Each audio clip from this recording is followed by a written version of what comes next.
BTPM's Friday Night Lights, in partnership with Section 6, is presented by Villa Maria College, advancing educational opportunity for all of Western New York. Friday Night Lights is supported by our members and by the WNED Foundation Incorporated.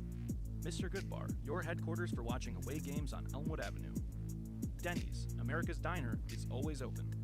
Brighton Liquor and Wine, 930 Brighton Road in Tonawanda. And by SEI. More information at seic.com.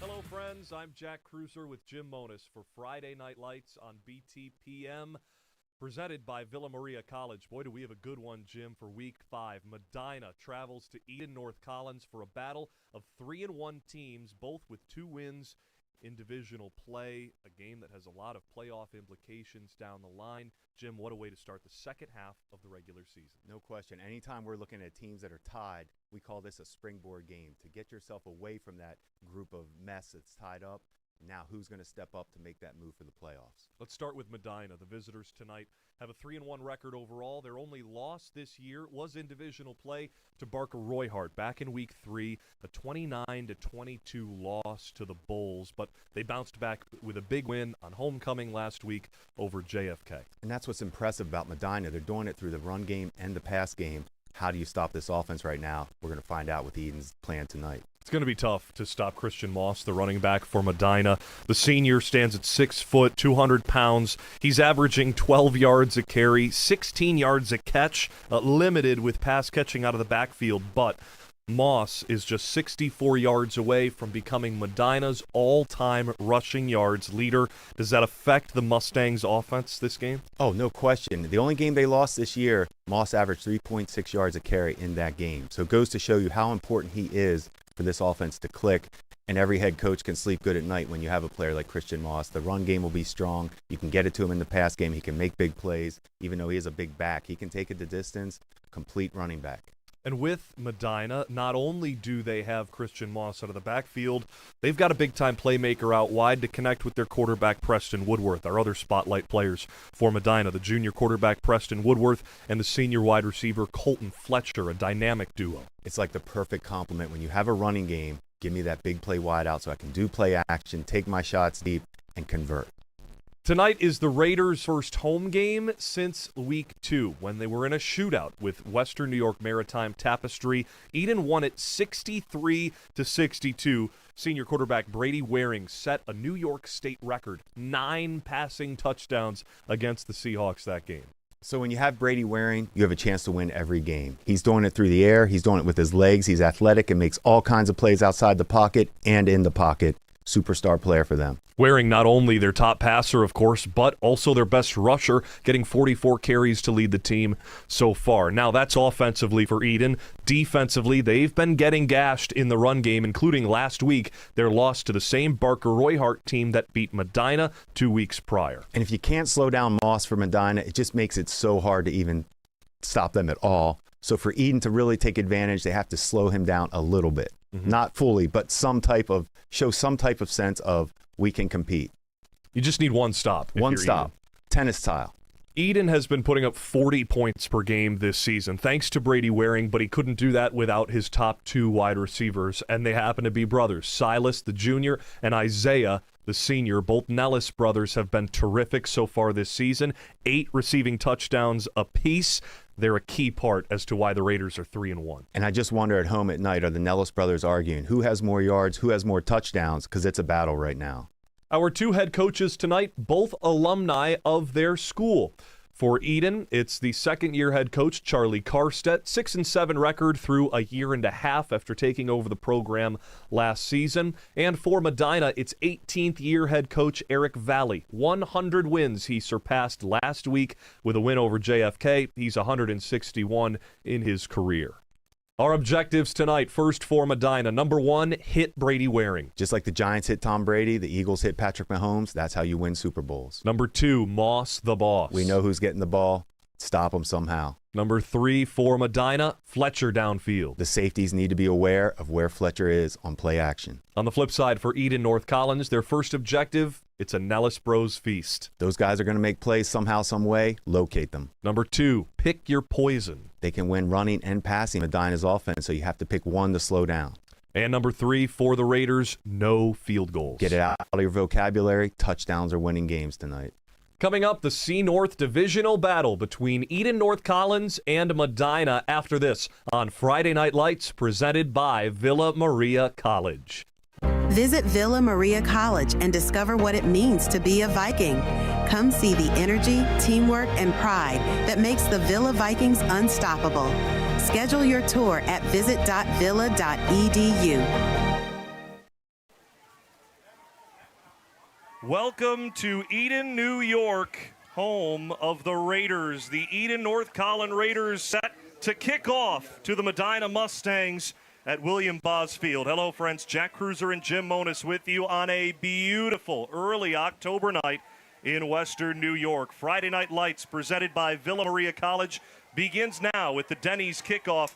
Eden will kick off to Medina to open the game. The Mustangs won the toss.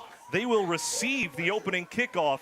The first kick booted toward the far side. Colton Fletcher scoops it up at the 20 and cuts all the way across the field. Silas Nellis is there first. He wraps him up at the hips at the 30 and brings him down at the near hashes. So the Medina Mustangs, interesting choice, Jim. Win the toss, get the ball first, and out comes Preston Woodworth. Hey, if that's your strength, get the ball and score and set the tone. You dictate when you're confident. Woodworth, the 6'1 junior at quarterback, wears number 11 in white.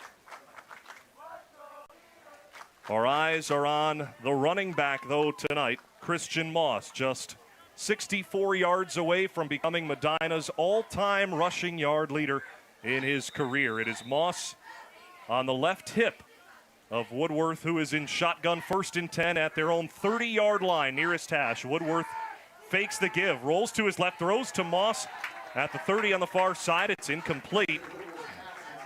It'll bring up 2nd down. We get a look at the Medina offense on BTPM Create.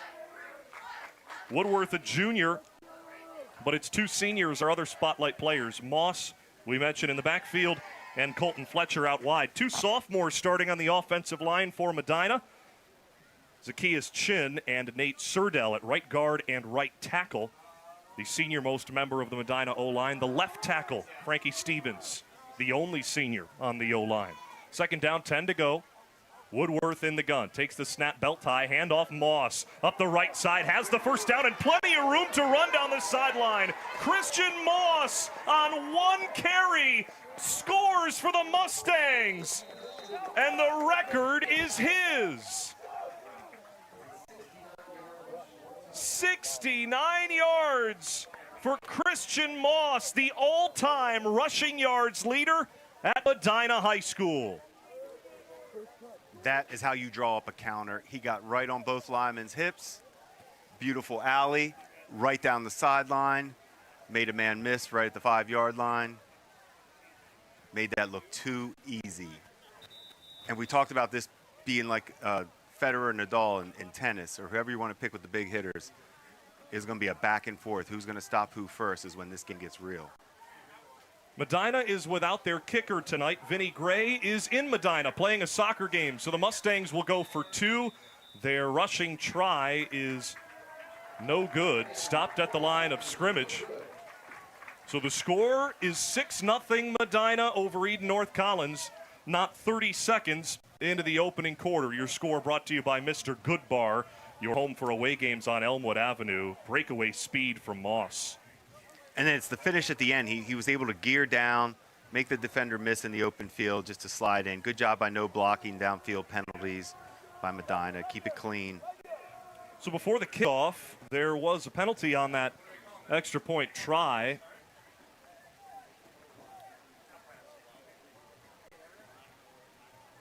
Medina will try it again, this time from the 8-yard line.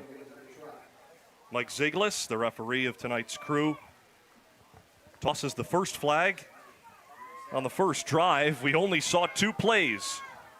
Christian Moss, 69 yards to set the Medina record.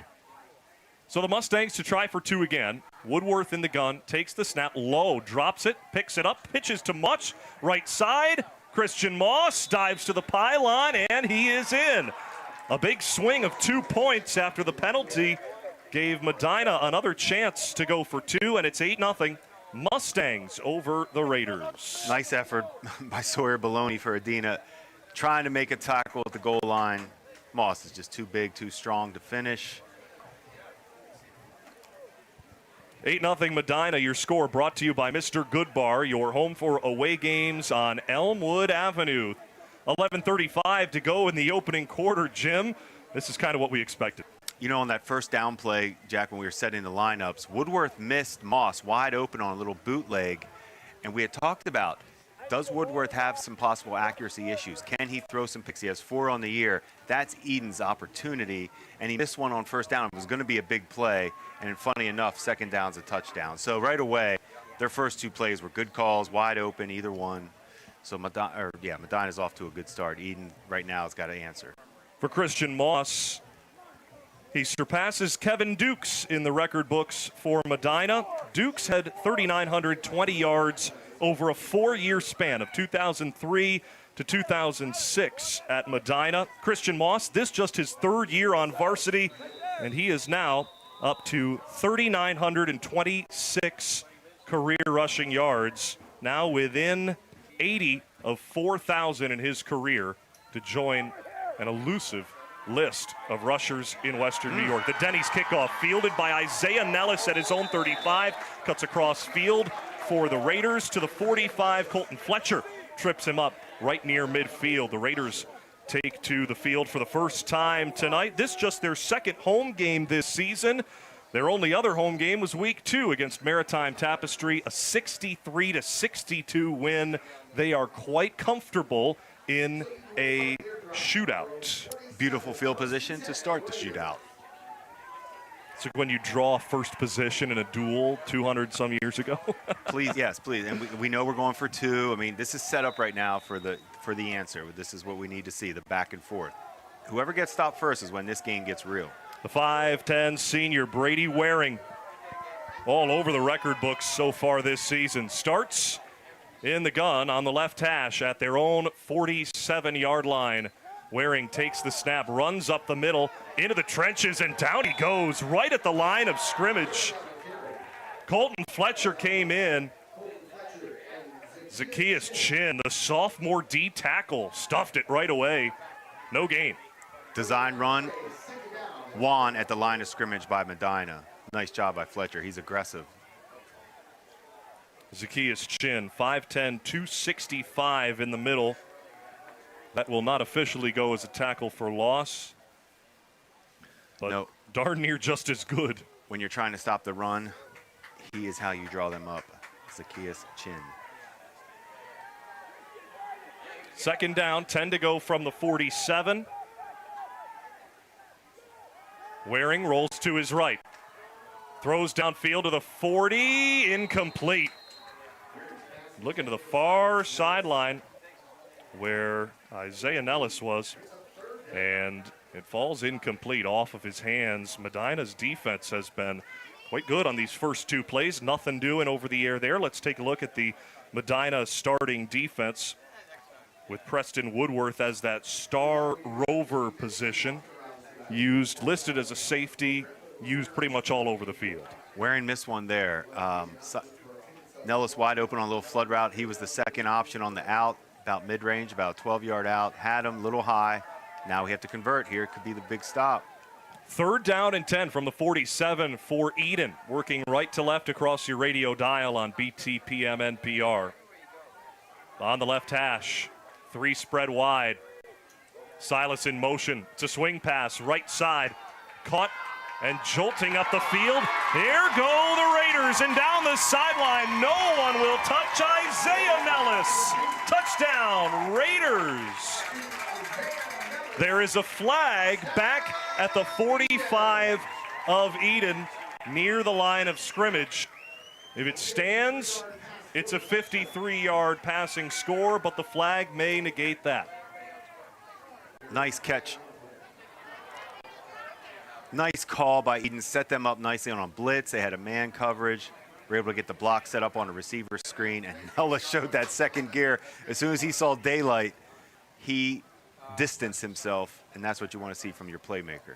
Isaiah Ellis, he did that all over the field in week 2. Mike Ziglis relays the call. It's a face mask against Medina, and that will be pushed toward after the extra point. Penalty yardage enforced on the kickoff.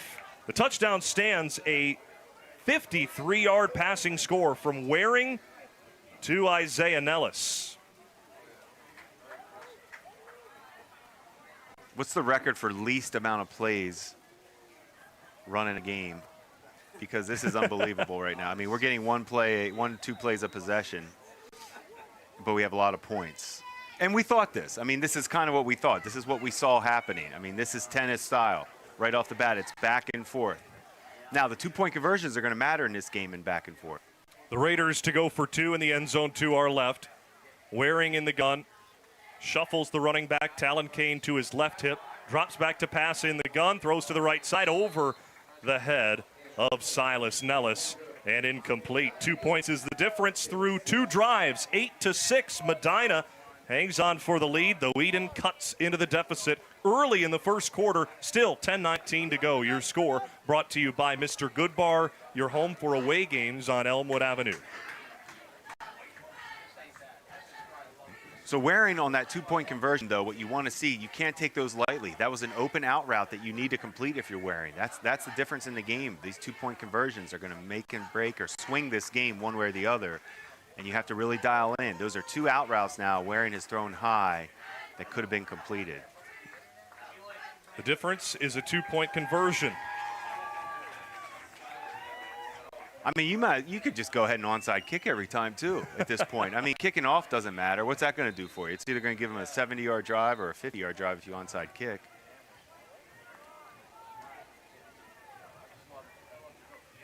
I mean, I would think at this point, all strategies, all hands on deck for both teams. Get creative with it to try to who is going to come up with that one play that's going to swing the back and forth. Penalty yardage against Medina, the face mask from the touchdown play enforced on this kickoff. So Eden to get the advantage in special teams early on. We mentioned that Medina's without their kicker, Vinny Gray, the soccer star, has senior night back in Medina against Pembroke, a non-league game, but they said we need one of our better players. Medina's boys soccer team has been terrific so far this season. So has Isaiah Nellis been on kickoffs. He's going to boot this one away. And they try the onside kick attempt, but it doesn't go 2 yards in front of the tee at the Medina 45. Well, there you tried. You might as well. You had the penalty, so you already had an advantage with field position, so I like it. You like the call. Like the call. Now you have to kick the ball to actually get it to work. That was a little, he tried to just nub it. It was a little squib. They were trying to squib it, catch it at the 10-yard mark. Not a trained kicker. But he had a plan. You could tell that was planned. I mean, he was ready for it. We'll get another one. So Medina takes over on offense, leading 8-6. Not 2 minutes into the opening quarter. 1st and 10 at their own 44-yard line. Woodworth in the gun, 5 yards back, takes the snap at his helmet. Handoff for Moss up the middle, jumps over the first wave, runs over another at the 50 as he lowered the shoulder on the defender, Hunter Esford. He picks up about 7 or 8 yards on the first down play to bring up 2nd and short. And we talked about how he averages 12 yards a carry, so you're kind of happy right now if you're Adina. You held him to a 7 or an 8-yard run. But that's just, he's getting 5 yards before he had to make the first man before he even had contact. So that's dominant up front. Nice job finishing forward. Good tackle. 7-yard run for Christian Moss. 2nd down, 3 to go. Handoff left side. Jason Wills is snuffed out behind the line of scrimmage. A.J. Colentino makes the stop. It's a loss of 1 to bring up 3rd and 4. Little creative there by Medina, trying to give a little give.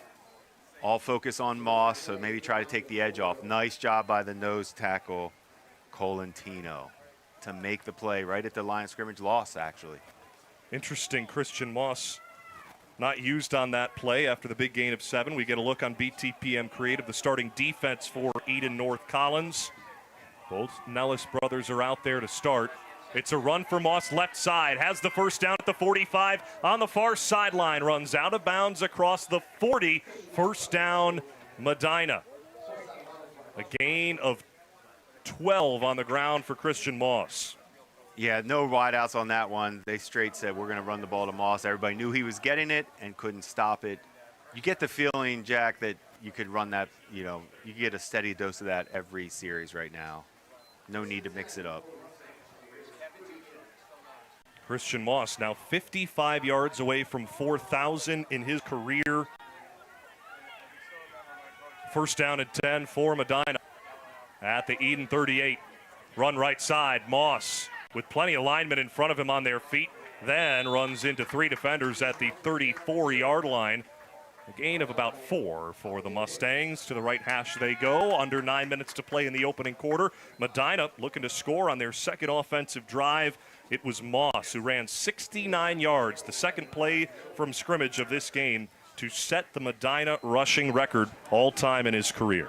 You can see how natural Moss is with the ball. He's patient when he gets it. He's not herky-jerky. He's not spastic with the ball. He's very natural, setting up his blocks, looking for creases. Productive runner for a reason. Second down, 6 to go for Medina. 3 receivers to the left on 2nd and 6. Fake give to Moss. Woodworth with space to run, and there's a flag in the backfield as Woodworth is taken down at the line of scrimmage. It was a hold clearly on the Medina offensive line. That'll bring this play back 10 yards. I mean, this is about as big as you can get. I mean, if you're Adina right now, you have to find a way to take advantage of these penalties. Any type of loss of yardage is your chance. Woodworth on the sideline in conversation with the 18th year head coach for Medina, Eric Valley. Earned his 100th victory in his coaching career last week. A 56-6 win over JFK in Medina on homecoming. Quite a way to celebrate. Yeah, all the stars were able to shine on a night like that. Now, we talked about Adina, the amount of rushing yards they gave up last week was how many? I want to say it was in the 400s. Or it was some ridiculous. Eden last week gave up 442 yards on the ground. And that was to Barker Roy. And we're on pace. Like, that's what we're on pace for again. Woodworth to pass on 2nd and 16. He gets away from a tackler, sprints up the right sideline. He gets the first down, still on his feet to the 20. Woodworth with a huge gain for Medina and a first down. Game-changing play by Woodworth. Eden had him tackled. Hunter Esford had him wrapped up in the backfield. Great job by Woodworth getting out of it, getting outside to his right, down the sideline, size, speed, took advantage. He can run. We talked about it. He has good straight line speed, and he is big. A 24-yard gain on the ground for Woodworth. He came into this game with 23 rushing yards through the first half of the season. He's not used to taking off like that, but with that much space, number 11 says, thank you very much. And he plays on defense, so you know he has some athleticism and ability to play in space. 1st and 10 for Medina at the 21. It's a handoff. Moss cut at the line of scrimmage to the outside, and he's tripped up near the 16-yard line. It'll be marked shorter than that. Gain of about 3 on first down for the Mustangs, leading 8-6, approaching the halfway point of the opening quarter on Friday Night Lights. Yeah, straight give. They're just going to get a steady dose of Moss right now. They're not in a hurry right now. I like it. Very patient. At the 18-yard line, right in the middle of the field. In the gun stands Preston Woodworth. The junior star baseball pitcher hands it off to Moss, follows his blockers to the middle, down to the 10. He gets hit from behind by A.J. Colantino, down to the 6-yard line. It's a first down for Medina. Nice hustle by Colantino to go down the field to make the play. Once again, Eden came with everybody with the pressure. There was no receiver, so they knew they were getting a nice run. Gain of 11 for Moss on the ground. Christian Moss looking for his second rushing score of the game already. Eden looking to add on to their 2-point lead. Woodworth, handoff, Moss tucks the ball with 2 arms, spins off of one tackler, is met by a host of Raiders in the backfield and is shoved backward toward the 10-yard line. Nothing doing there for Moss on 1st and goal. No, and that's huge. Any confidence builder you can have right now on the goal line, anything you can do to extend this and make them work for this touchdown is huge. It could be a confidence builder. Well, it's a loss of 1 for the Medina offense. Ball moves back to the 8-yard line. Yeah, Moss is certainly could use probably a break from getting the ball right now. He is walking around, getting his breath. Perhaps an attempt to Colton Fletcher out wide, though it's a tight formation here for Medina. The running back is Fletcher. He gets the handoff, a burst of speed to the 2. He's tripped up, and a flag comes out at the end of the play. What a difference in the first step explosion with the fresh legs that you saw right away. The burst was right there. Surprised he didn't get it in the end zone. Nice tackle. Well, I figured they'd try to get Fletcher involved in some way, shape, or form. He's averaging 19 yards a play so far this season, both receiving and rushing. Watch him in pregame warm-ups, too. He has natural hands. He tracks the ball, locates it well. He's a playmaker. Mike Ziglis relays the penalty call. It doesn't really change the line of scrimmage for Medina's offense, facing 3rd and goal at the 2-yard line for Eden.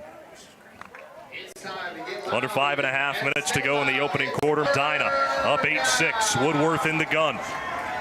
The Mustang offense scored on their first drive. It's a handoff. Fletcher to the right side. Gets tripped up. Dives forward to the goal line. He's down at the 1. Trent Blaz is there. The sophomore corner tripped up the running back. Here we go. Great job by the defense to make Colton bounce it to the outside. And nice tackle. Wrapped up.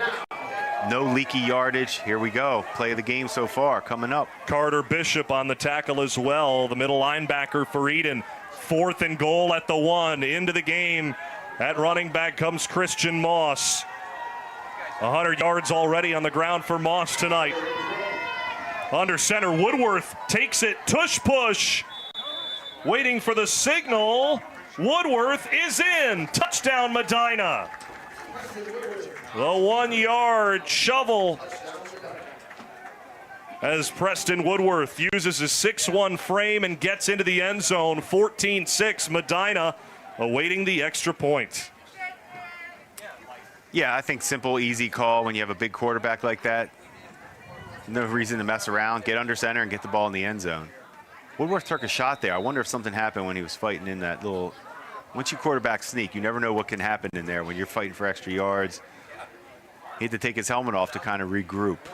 I've heard it gets nasty in a pile. Anytime the ball's loose or a tush push like that, it can get nasty at the bottom of the pile. Everything's going on down there. Everybody's taking their cheap shots. That's you get your frustrations out. Medina to go for 2, but a whistle before the snap.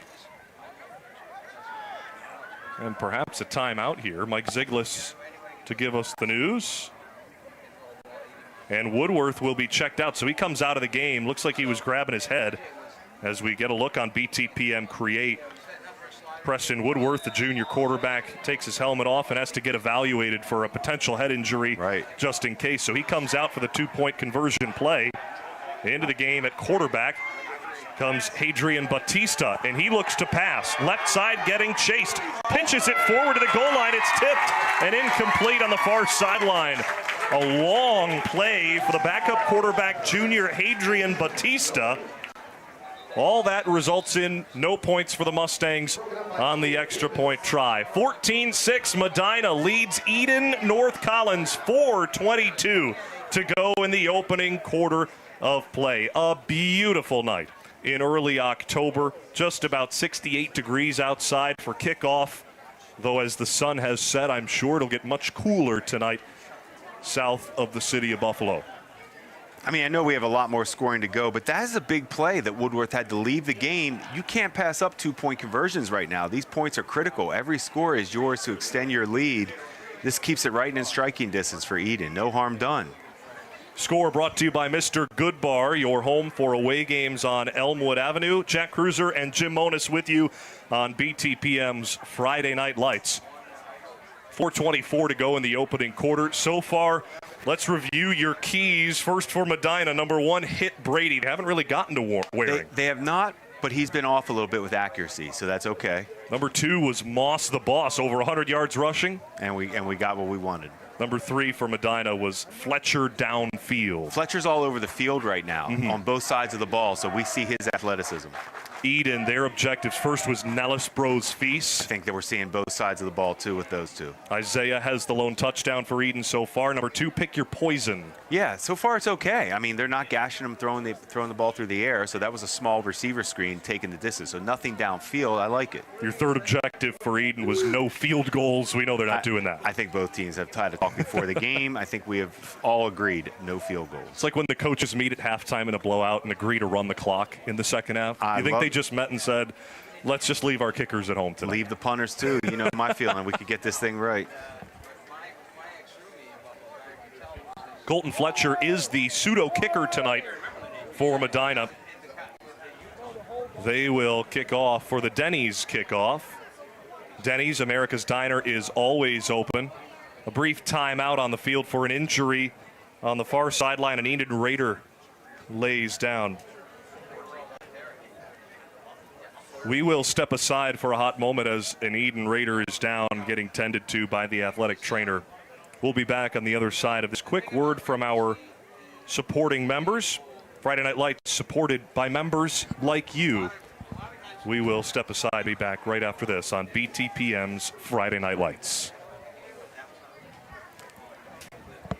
Visit Villa Maria College and discover what it means to be a Viking. Come see the energy, teamwork, and pride that makes the Villa Vikings unstoppable. Schedule your tour at visit.villa.edu.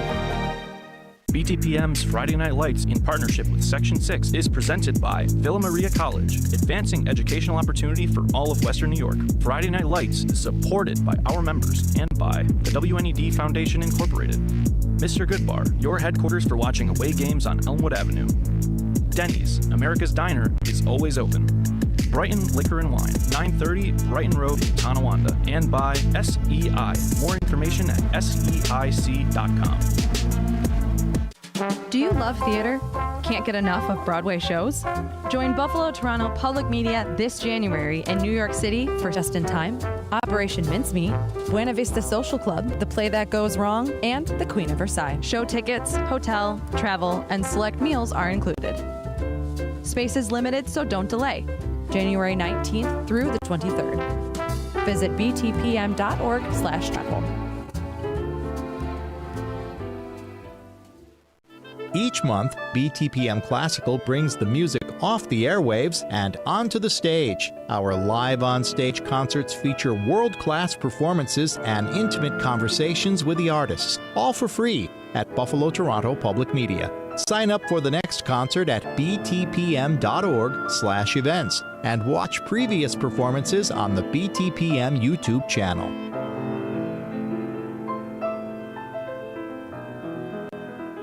Friday Night Lights reaches parents, grandparents, and students. Your message can be seen and heard on radio, TV, apps, and social media. Discover what Friday Night Lights can do for your business. Call Bill Saurer at 716-845-7000.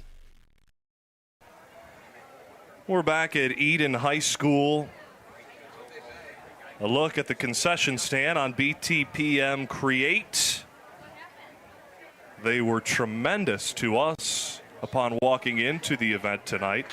One of the best concession stands we've seen in Western New York so far through 5 weeks. I was told the pizza is a home run, so I had to get some for all of our crew, everybody helping. Well, the injured Aiden North Collins Raider is up and on his feet, walking to the bench on the far side, still trying to get a number on him. I'm pretty sure it was on the hit on the two-point conversion. It was a good hit, too. He came up.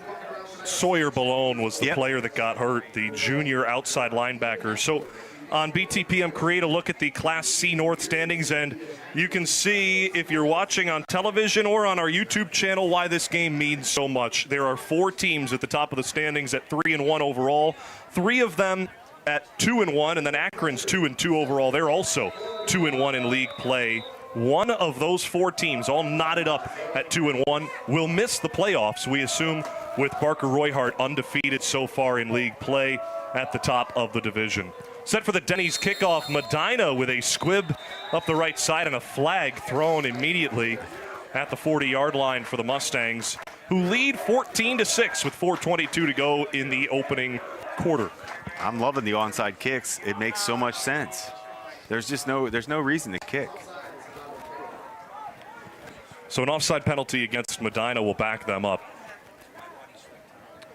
It makes sense that both teams have tried pseudo onside kicks so far. Field position, does it really matter tonight, Jim? No, and I don't know, unless your kicker is good enough that you're going to drive the ball that far down the field, which they may be. But right now, I think they're both saying, hey, what's 15, 20-yard difference? If we can steal possession, it's worth the attempt. Colton Fletcher, again, not the usual kicker. Vinny Gray is the usual kicker for Medina. But Medina's soccer team plays tonight. They're ranked 17th in the state in Class B. So Vinny Gray, of course, needed for that crucial non-league game for the Mustangs across town. He's also our Scholar Athlete of the Week for Medina. Onside kick drilled and caught. 10 yards in front of the ball. The Eden North Collins Raider, Sam Stewart. Speaking of Scholar Athletes, Stewart catches a liner to the pitcher, and he goes down right away. Couple thoughts there. Dangerous attempt to get you're touching the ball at the 5-yard mark. That was a heck of a recovery. Intentional from Medina, right? Great. Oh yeah, no question. And I love it. Both teams should keep doing that. That was a nice job by Colton Fletcher on the kick. I mean, he drilled that. It could have bounced right off of him. There's your gift. Well, the Eden Raider fans to our right were chanting his name. Brady Waring takes the field once more, down 14-6. The senior, who spent 2 years of his high school career at St. Francis, came back last season and lit it up, doing more so his senior year. 1st and 10 right at midfield, has to avoid out of the pocket, backs away, throws down the field to the far sideline, incomplete. Looking for Elliott Davis, who is down on the sidelines. Zacchaeus Chin with the pressure. He's had a big game so far at D tackle. And love putting pressure on quarterbacks right now. Great job by the defense, spreading it out, making Brady get out of the pocket to the right. Nothing was there, kept extending it. He almost threw a jump ball, basically. 4:10 to go in the first quarter. Brady Waring spent those 2 years at St. Francis. When I asked him why he came back to Eden last year, he said, well, my friends Isaiah and Silas came back from Kentucky at the same time, and Coach Charlie Karstedt got the job. He had been training with Charlie for a few years. Now Waring 2nd and 10, throws to the right side, caught by Isaiah Nellis, holds the ball in his right hand out wide, gets hit at the 40 of Medina, and goes down there. It'll be a pickup of about 10 through the air from Waring to Isaiah Nellis to bring up 3rd down and 4. Nice job by Medina to make the tackle.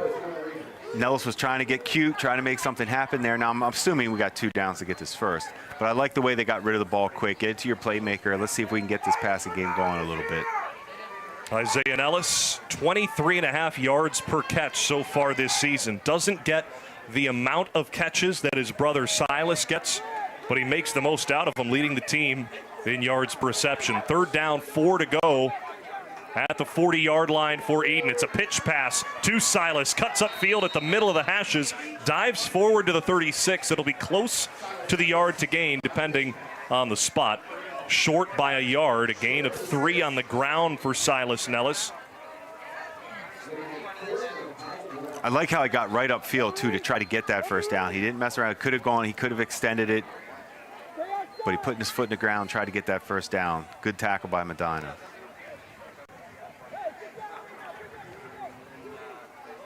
Now this is where the game can flip.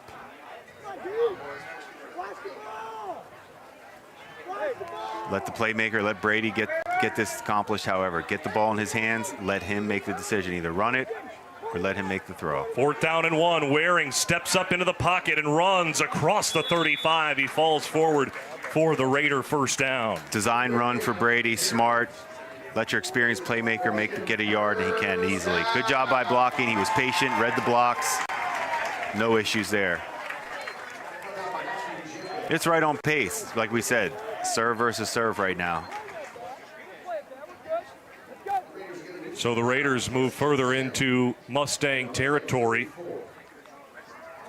using both the Nellis brothers in different ways so far. No question. It goes to show you, we always talk about the more names you get involved, the better you know your offense is.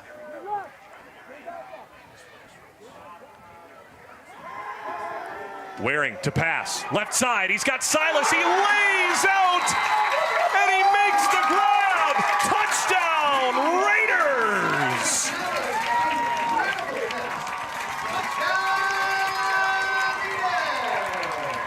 Silas Nellis went full Superman across the goal line, and he hauls it in. 14-12. Eden North Collins cuts into the deficit in the first. Silas Nellis absolutely lays out, tracks the ball, good speed. I love that Brady threw it out there. They worked on that play right at the end of the pregame. They were taking deep shots on that post. They got the matchup they wanted. Nice job by the quarterback. Let him go get it. Throw it out there. Let your playmaker get it. Lays out. Those hands, that's the Andre Hopkins style right there. The way he could track the ball and make that catch. The Raiders to go for 2. Waring rolls to his right, wants to run, pump fakes, then gets rocked before the goal line. Oh, what a heavy hit. Zacchaeus Chin in the middle of it again. And we can't stress enough how big these tackles are in these 2-point conversions. These are major plays in this game right now, and it keeps you with the lead with that play. They were trying to let Brady get creative. Nice job to stay patient, not overrun. Waring had nowhere to go. First catch of the day for Silas Nellis, goes for 34 yards and a touchdown to bring it within 2. 14-12 your score in favor of Medina. Still a minute 43 to go in the first quarter of play. Your score brought to you by Mr. Goodbar, your home for away games on Elmwood Avenue. So both Nellis brothers have a receiving touchdown so far. More impressive, though, Silas with the layout grab right there. That's Sports Center right there. It's going to be right now Section 6 Catch of the Year, if we have that title or if we have those videos up. But that was outstanding. Oh, we're going to do a bracket in the summer, and that might win it. The Denny's kickoff fielded by Colton Fletcher to the 40. He gets met there by a couple of Raiders, including the D-tackle Chuck Garrity. They call him Chucks. One of those foxhole guys you talk about. Love his energy. Saw him in warm-ups too, in the offensive line. Just a do-everything guy as far as positive, tough. Nice tackle right there. Once again, though. And he got, you can see on BTPM Create if you're watching, Colton Fletcher was really upset with something that Chucks may have said down on the field. He had to be restrained by his teammates into the Medina bench area. The Mustangs have the ball at their own 41. And we're not surprised. Chucks, we know, can maybe be the life of the party sometimes. So maybe there was some entertaining words right there. Medina with a 2-point lead. 95 seconds to play in the opening quarter. 1st and 10 at their own 41. Woodworth back into the game after he left their last drive with a hit to the head. He was evaluated back into the game at quarterback. A flag at the snap. Mike Ziglis to let us know what that's all about.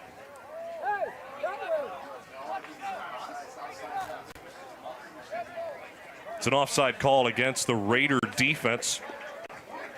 They must have lined up offside for that flag be even before the snap. They saw it immediately. So 5 yards given to Medina. 1st and 5 at their own 46. Woodworth in the gun. One receiver wide to the right is Fletcher. It's a handoff. Moss up the middle, bowls over a couple, falls forward toward midfield. A gain of 3. Hard run for Christian Moss. Staple play, counter again. Down pull, gets on their hips. They can run that play with their eyes closed. That's a pretty looking play for them.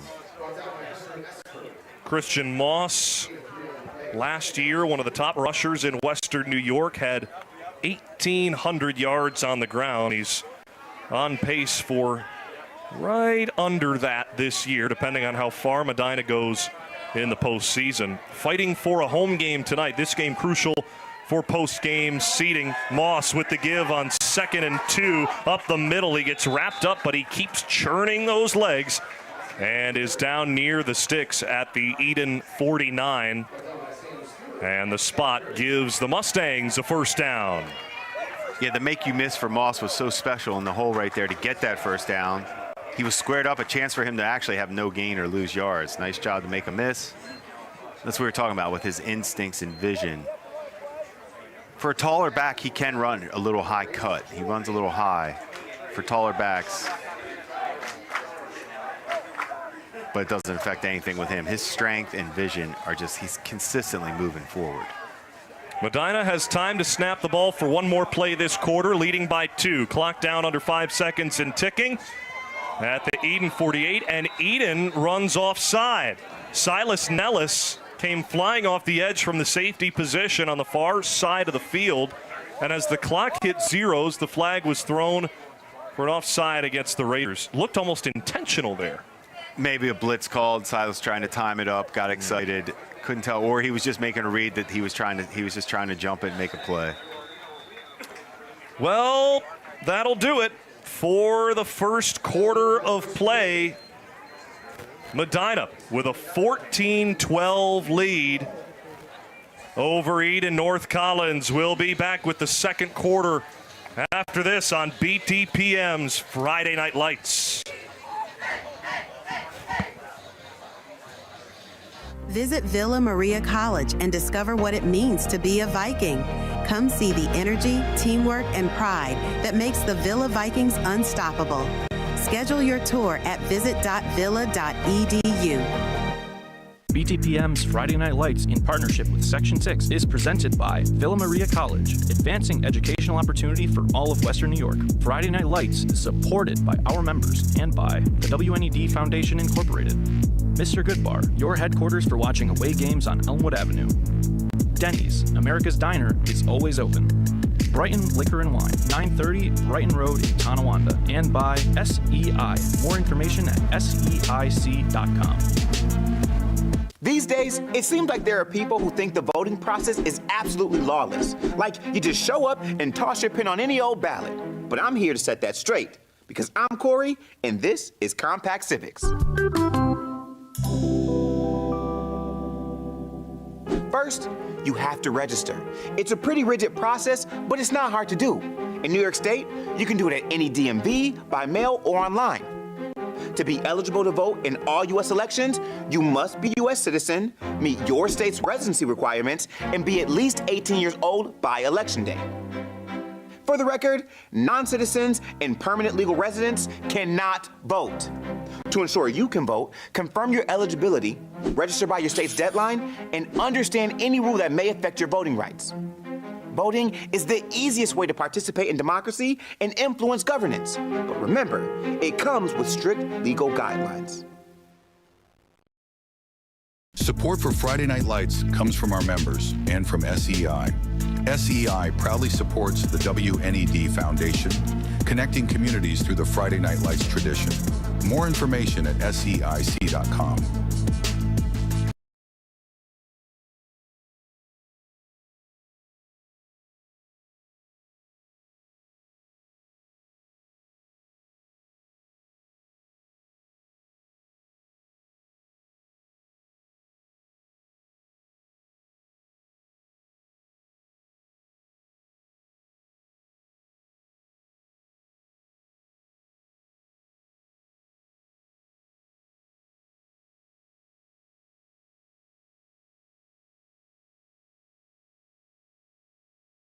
Play in an A1 battle. Bennett at Jamestown tonight, and two undefeated teams in the other side of Class C. Southwestern Frewsburg at Chautauqua Lake, Westfield, Brockton. Those are your Games going on around the region this evening. Tomorrow, one of the biggest games of the season in Class A2. McKinley will take on Health Sciences at Buffalo. Check that. Game moved to Saturday and moved to All-High Stadium to accommodate the crowd that has been dying to see that game.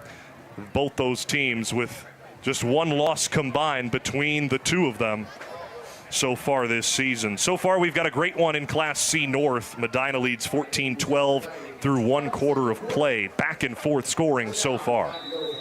First down, 5 to go for Medina after an offside penalty at the end of the first quarter. Woodworth pump fakes the short pass, airs it out deep, looking for his target, and it's caught! Touchdown!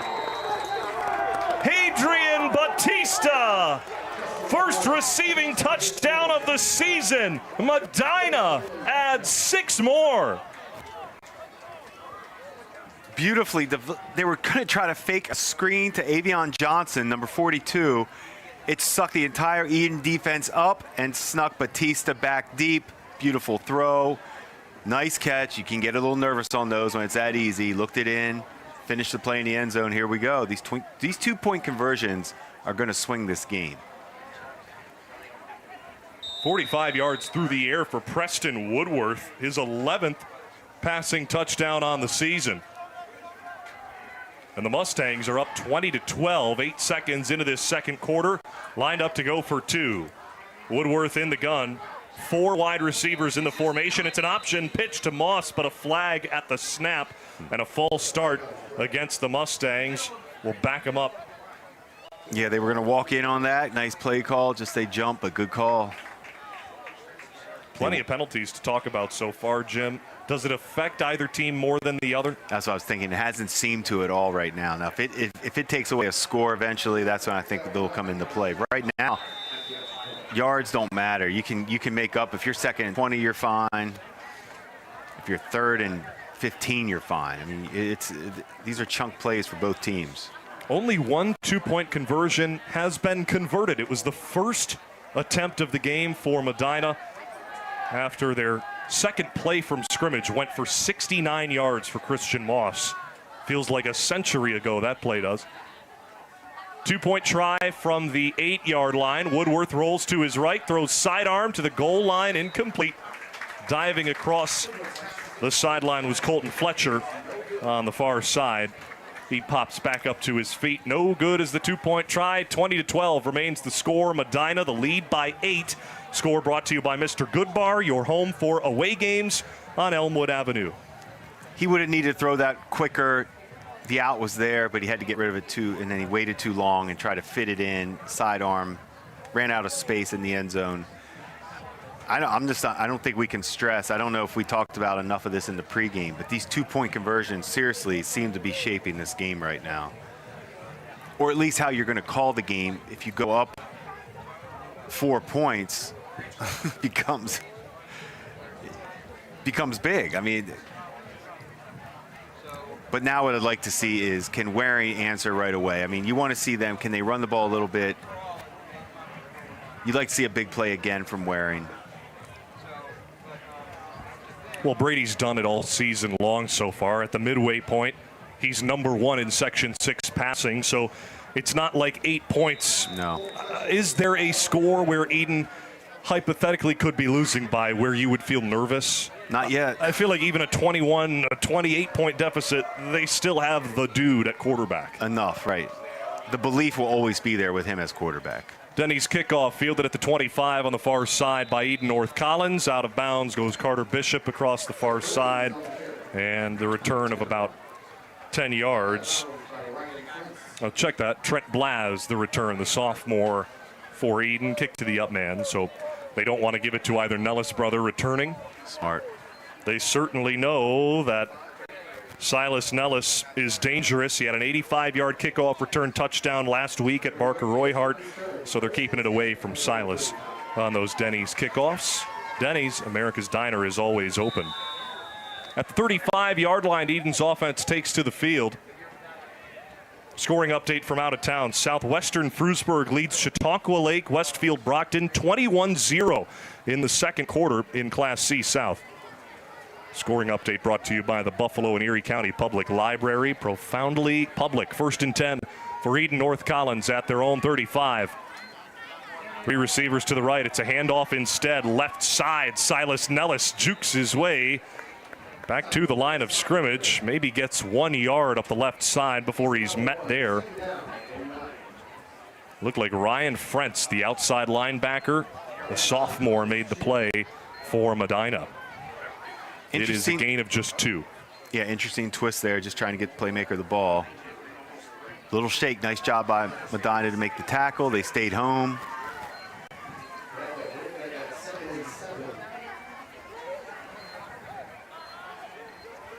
So a gain of 3.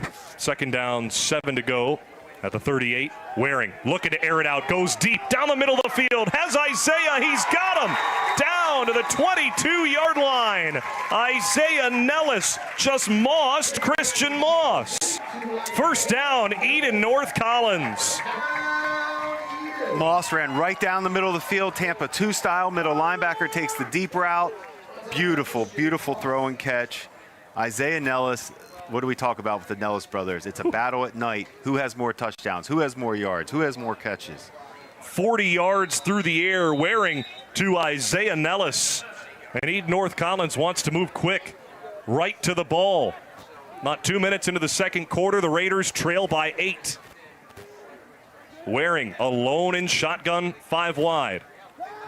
Drops back to pass, quickly throws to the near side. Caught by Isaiah, juke back to the sideline. Breaks away from 2 tackles, then gets hit hard. Christian Moss just lowered the boom as Isaiah Nellis was wrapped up by Frentz. Moss made sure the receiver went down.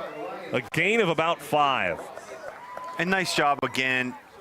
Medina's, they're not falling for they're just not like diving and making miss and giving up easy yards. They're making at least earn it right now in the red zone. But man, I love how Eden's getting the ball to the Nellis brothers each way. Get the ball to your playmakers. Take a little pressure off Brady Waring. Waring is in his zone right now. He looks comfortable. Silas is the running back for 2nd down and 4 at the 15. Waring, option play, keeps it up the middle, gets to the 10, grabbed up high and thrown down by the sophomore again. Frentz makes the tackle down to the 6-yard line. 1st down for Eden North Collins. 1st and goal.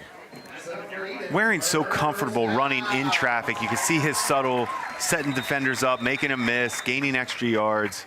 That goes back to his days as a running back. Yeah, so Brady Waring, a running back, his entire football career until 6th grade when he started working out as a quarterback. So those instincts are ingrained at such a young age. We're talking 6 or 7 years of him as a pure running back. He makes you miss when you don't line up properly, doesn't he? No, and he's a pure playmaker. And in space, he's not just going to run away from you. Like you said, he can. 1st and goal at the 7. Waring, roll to the right, throws on the run, caught by Davis, down to the 3. Pushed down by Hadrian Batista. Colton Fletcher there as well at linebacker. A gain of about 4 on 1st and goal to bring up 2nd. And that's the swarm tackling you want in the red zone. Medina, once again, getting to the ball, no leaky yardage, make them earn this. And here comes Zacchaeus Chin. Chin, the D tackle. He's got to step up here for Medina if they want to get a stop defensively.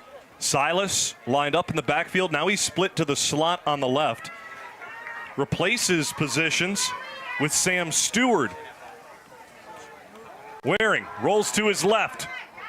Gives chase, throws to the end zone. Touchdown! Silas Nellis makes the grab in the back of the end zone on the left side. And the Eden North Collins Raiders have it back within 2, 20-18 with 8:18 to go in the 1st half.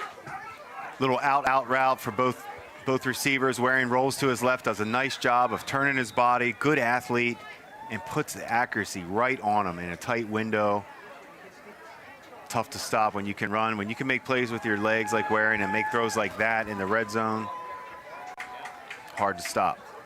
Silas Nellis, 2nd receiving touchdown this game. And the Raiders line up to go for two. They haven't converted one all evening through their 3 scores. Waring takes the snap, rolls to his right, then steps, then drops back. Fadeaway pass to the end zone. Jump ball incomplete. There were about 8 bodies in the zone of that ball. Silas the nearest to it for Eden. To no avail for the Raiders. 20-18. Another look on BTPM Create at the touchdown for the Raiders. You see him going to his left, out by number 2 receiver Silas. Gains separation. And beautiful throw. He gained separation from Jason Willis. Nice route by Silas to get out of his break, and the timing and accuracy. These two have played together. You can see the comfort level of these receivers and quarterback. Let's pause 10 seconds for station identification. This is Friday Night Lights on BTPM. This is Matt Caven from Newfane. You're listening to Friday Night Lights on BTPM, NPR, WBFO, and WBFO HD1 Buffalo. WUBJ, Jamestown, WOLN, Olean, for service of Buffalo, Toronto Public Media. 8:18 to go in the first half of play. 20-18. The lead for Medina over Eden. North Collins hasn't been a stop yet this game. Denny's kickoff scooped up on the far side by Medina. Kendrick Rousseau there to make their check that. Jason Wills there to scoop it up, the junior running back. Good hands, and he had to have good hands. Eden was there, and a loose ball there could have went either way. 2-point conversion and onside kicks right now are the intriguing plays of this game, where I think you could separate yourself. Who gets one of them or who gets the stop? Those plays you don't always think about, but these are going to be every possession plays for both teams. The onside kick, 2-point conversion. Squib, onside, however you want to phrase it. They're not kicking it deep. Medina has had one long drive this game. It was for their second score, ended in a Woodworth 1-yard tush-push run at the end of the first quarter. They're up by 2, 20-18. Woodworth in the gun for 1st and 10. Handoff, Moss gets gang tackled. A gain of maybe a couple to the 40-yard line. Working right to left across your radio dial. Medina in their traveling white uniforms below the blue helmets. Carter Bishop in maroon for Eden. North Collins makes the tackle. His silver helmet, the first to pop up out of the pile. Gain of 2, 2nd down, 8 to go at the Medina 40. I love the wrap by Bishop to get in there, and that's a big play. Holding Moss to a 2-yard gain, that's like a loss in this game. That's a nice first down stop by Eden. Woodworth with Moss on his left hip. 3 receivers tight on the left side. Woodworth throws the screen to the near side. Colton Fletcher makes the grab, tries to make the defender miss. Wrapped up by Stewart, and down he goes. Great tackle by Blas in the outside open field to make this a 3rd down and manageable for Medina. Obviously, they have 2 downs to get this, but hey, you're making them earn it right now. They were gashing you. This is a good start. Can you make them throw the ball down the field, cause a pick, do something different than the normal routine right now for Medina, where they're just doing whatever they want with Moss?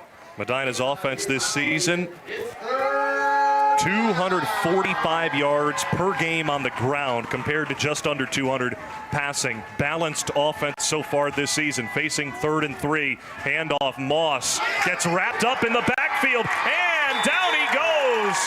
Eden North Collins all over it. A.J. Colantino, a big day for the senior D tackle. Swarm tackling. They were going for the ball. I love that they were trying to punch it out, rip it out. Moss runs a little high. They stopped him right away, and this is the play right now that can flip the game for Eden. So easy to get behind a D tackle. Just as his name was announced over the loudspeaker, the crowd erupts. They love to cheer for the D tackle, Colantino. And he's in the mix. He's a nose tackle. He's kind of how you draw it up as a nose tackle. We used to say nose tackles can be like high school wrestlers as well. Timeout called by Medina before this 4th down. 5'8", 185-pound nose tackle. I mean, that is like right up. That just screams toughness. It screams effort. It screams you don't want to mess with him. He is never going to quit. Timeout called by Medina there first. They've got 2 remaining. Another look at the Class C North standings on BTPM Create. Maritime Tapestry, thanks to the win last week, they moved to 2-1 in league play, and now it's really muddy within the top 5 seeds. Cleve Hill, Alden, JFK, and Tonawanda are fighting to keep their playoff hopes alive tonight as the second half of the regular season begins this week. Parker Royhart sitting pretty up top with wins over Eden North Collins and Medina. If Parker Royhart can defeat Maritime Tapestry when that game comes, the Bulls have the inside track to the number 1 seed in Class C North. But when you flip it and you go to Class C South, you see why this conference, this class, so to say, is so deep. There are currently 3 undefeated teams in Class C South, including Southwestern Frewsburg against Chautauqua Lake, Westfield, Brockton. Those teams playing tonight. Southwestern Frewsburg up 3 scores in the first half over Chautauqua Lake. 6:02 to go in the first half.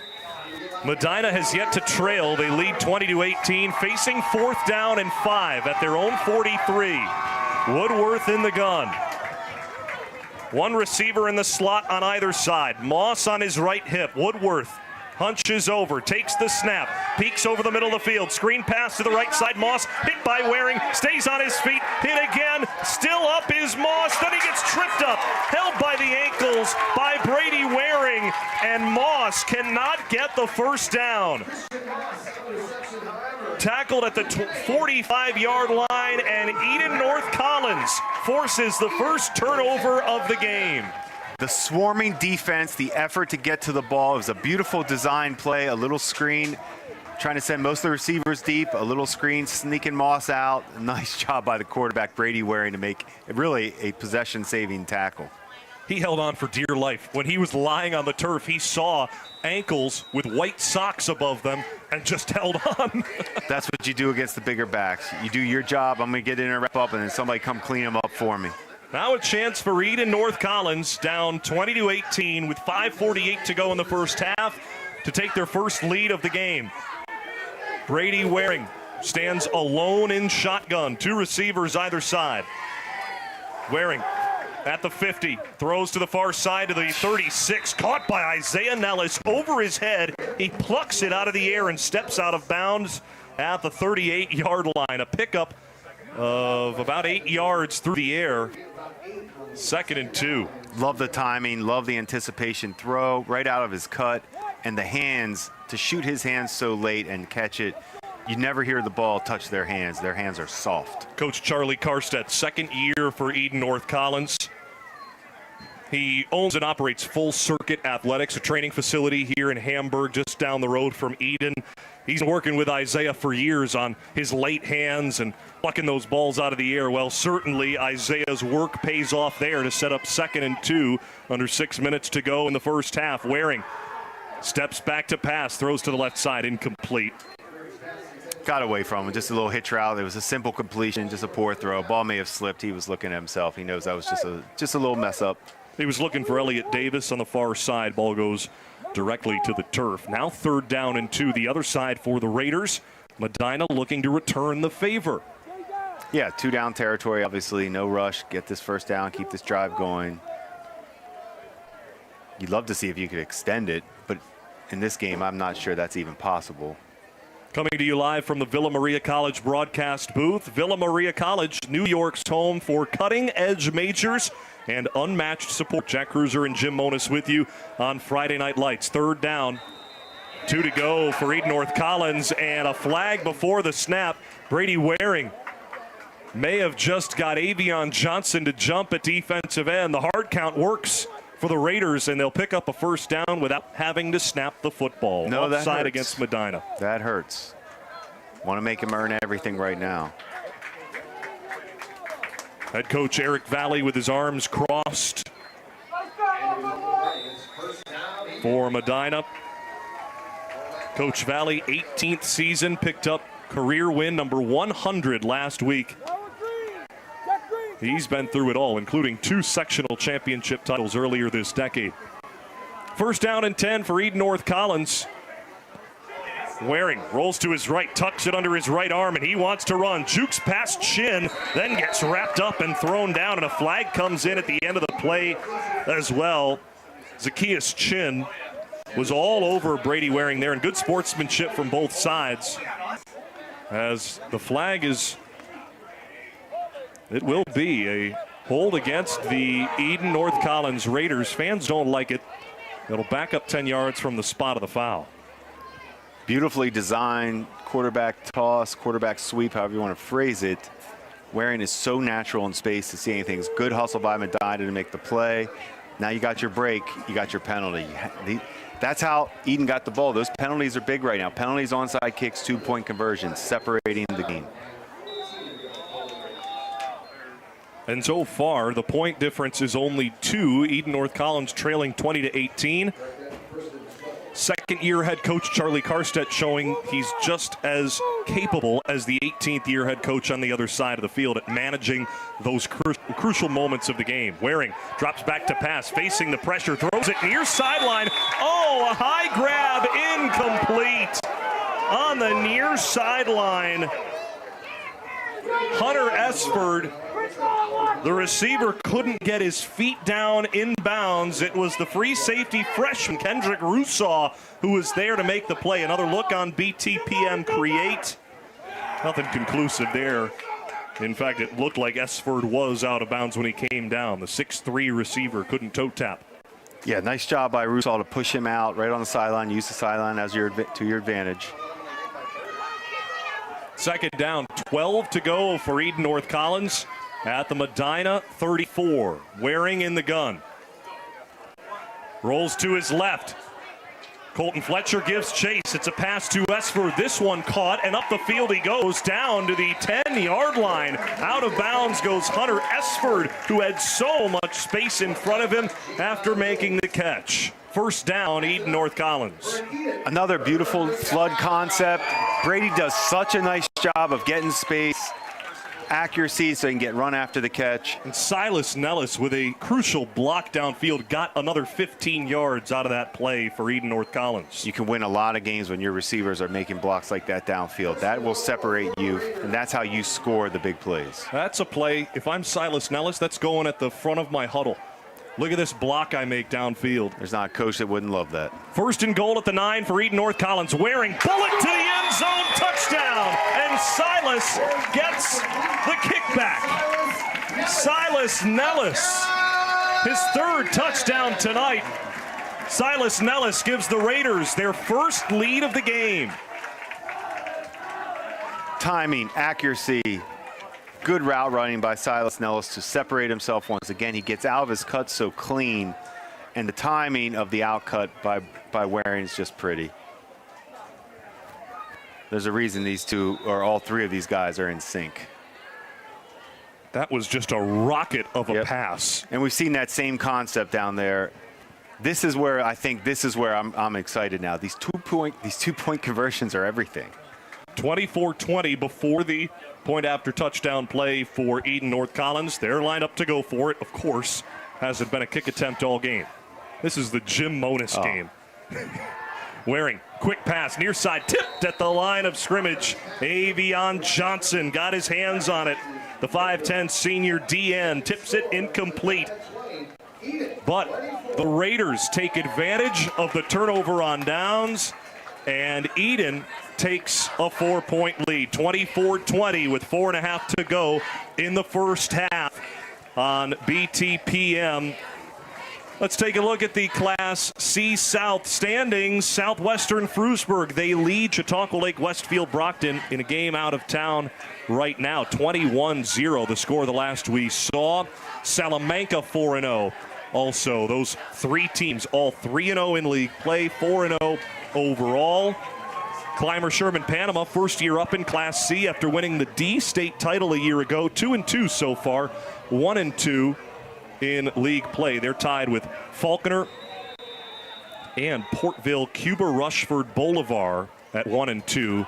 Big mix there. On the Denny's kickoff for Eden North Collins, fielded at the Medina 45 with 4:33 to go in the first half of play. 24-20. Eden North Collins with their first lead of the game. Medina looking to respond after a turnover on downs their last time out. You almost have to, because Eden will get the ball to start the second half. So this is where you need to score if you're Medina to keep this thing right on pace and on serve. I love that play. We're going to come back to that Avion Johnson tip pass on that two-point conversion. Plays like that are invaluable, and you're going to go back and look at this when you piece this game back together. Those are the little plays from guys like Avion, who we've seen him make some other plays on both sides of the ball. I like his role on this team. First down and 10 for Medina at their own 45. Woodworth looks to his left, nothing doing, rolls to his right, throw downfield, nearly intercepted. Looking for Colton Fletcher. It was overthrown, and Brady Waring just missed it. Waring nearly had his first interception of the season. And we talked about Woodworth has 4 picks on the year. He can spray the ball a little bit. There was your chance. May have been a little high for everybody, but there you see the opportunity that he may give you.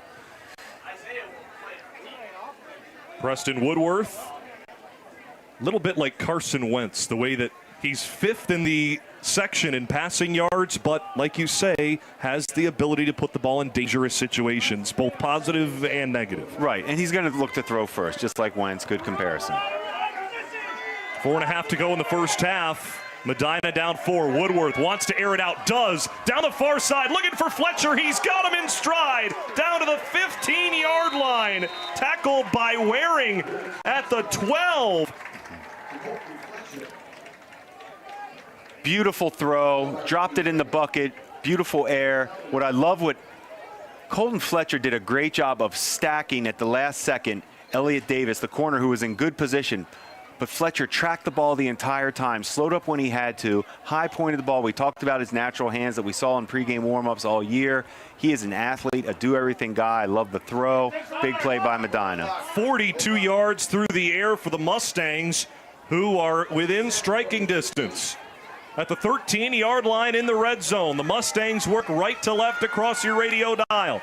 At the Eden 13, Woodworth takes the snap, pitch to the left side, ball comes loose with a flag thrown. Moss falls on it for Medina. Now we figure out what the flag was about at the snap. There was a big wow, because that could have been a scoop score. I mean, that was set up right there for Eden to change and flip the game.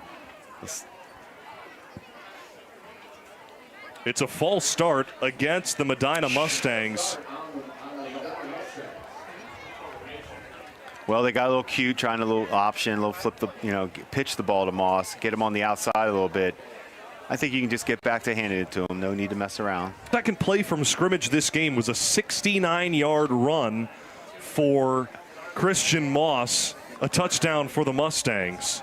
Well, whenever you're trying to break a record, you want to get it over with as quickly as possible to get it off your mind. It's on the play caller's mind, the head coach, and the player himself.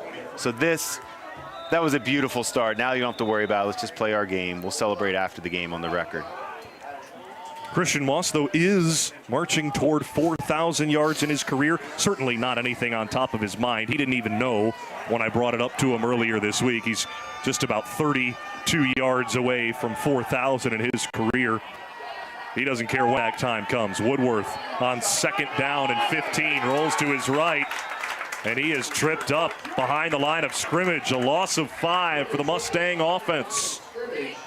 And this is the part that Eden is doing that you have to capitalize on now. You're forcing them to 3rd and long. They're not comfortable right now. The momentum has switched to Eden for sure. Can you finish this off and get the ball back with time in the half to get another score for Eden if you can stop them on this drive? At the 25-yard line. 3rd down and 23 for Medina. At the Eden 25, trailing by 4 in the first half. Before the play can get going, another flag, and this is another false start on the Medina Mustangs. 2 sophomores on the right side of the offensive line. Zacchaeus Chin has made great plays at right guard and at D tackle. On the other side of the ball, Nate Serdal, the right tackle as well. And that's who's getting called for the false start so far. The right side of the offensive line, as Mike Ziglis lets us know, another false start against the Mustangs, backs him up to 3rd down and 28. They were getting creative with motion, just trying to switch up something on a trick, try to probably take a shot down the field.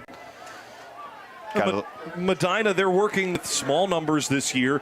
They're thankful to just have an 11-man team. They were registered to play 8-man football this year until June. From March to June, they were preparing to be an 8-man team this season. Then everyone in Section 6 and Section 5 that was set to play 8-man combined. So that left Medina in a situation where either they had to play Section 3 teams out near Syracuse every week, which to Coach Eric Valley, that wasn't an option, or not play football that year. The third option was to recruit and find players. Medina did that, and they are just above 20 kids on this roster, just able to field an 11-man team.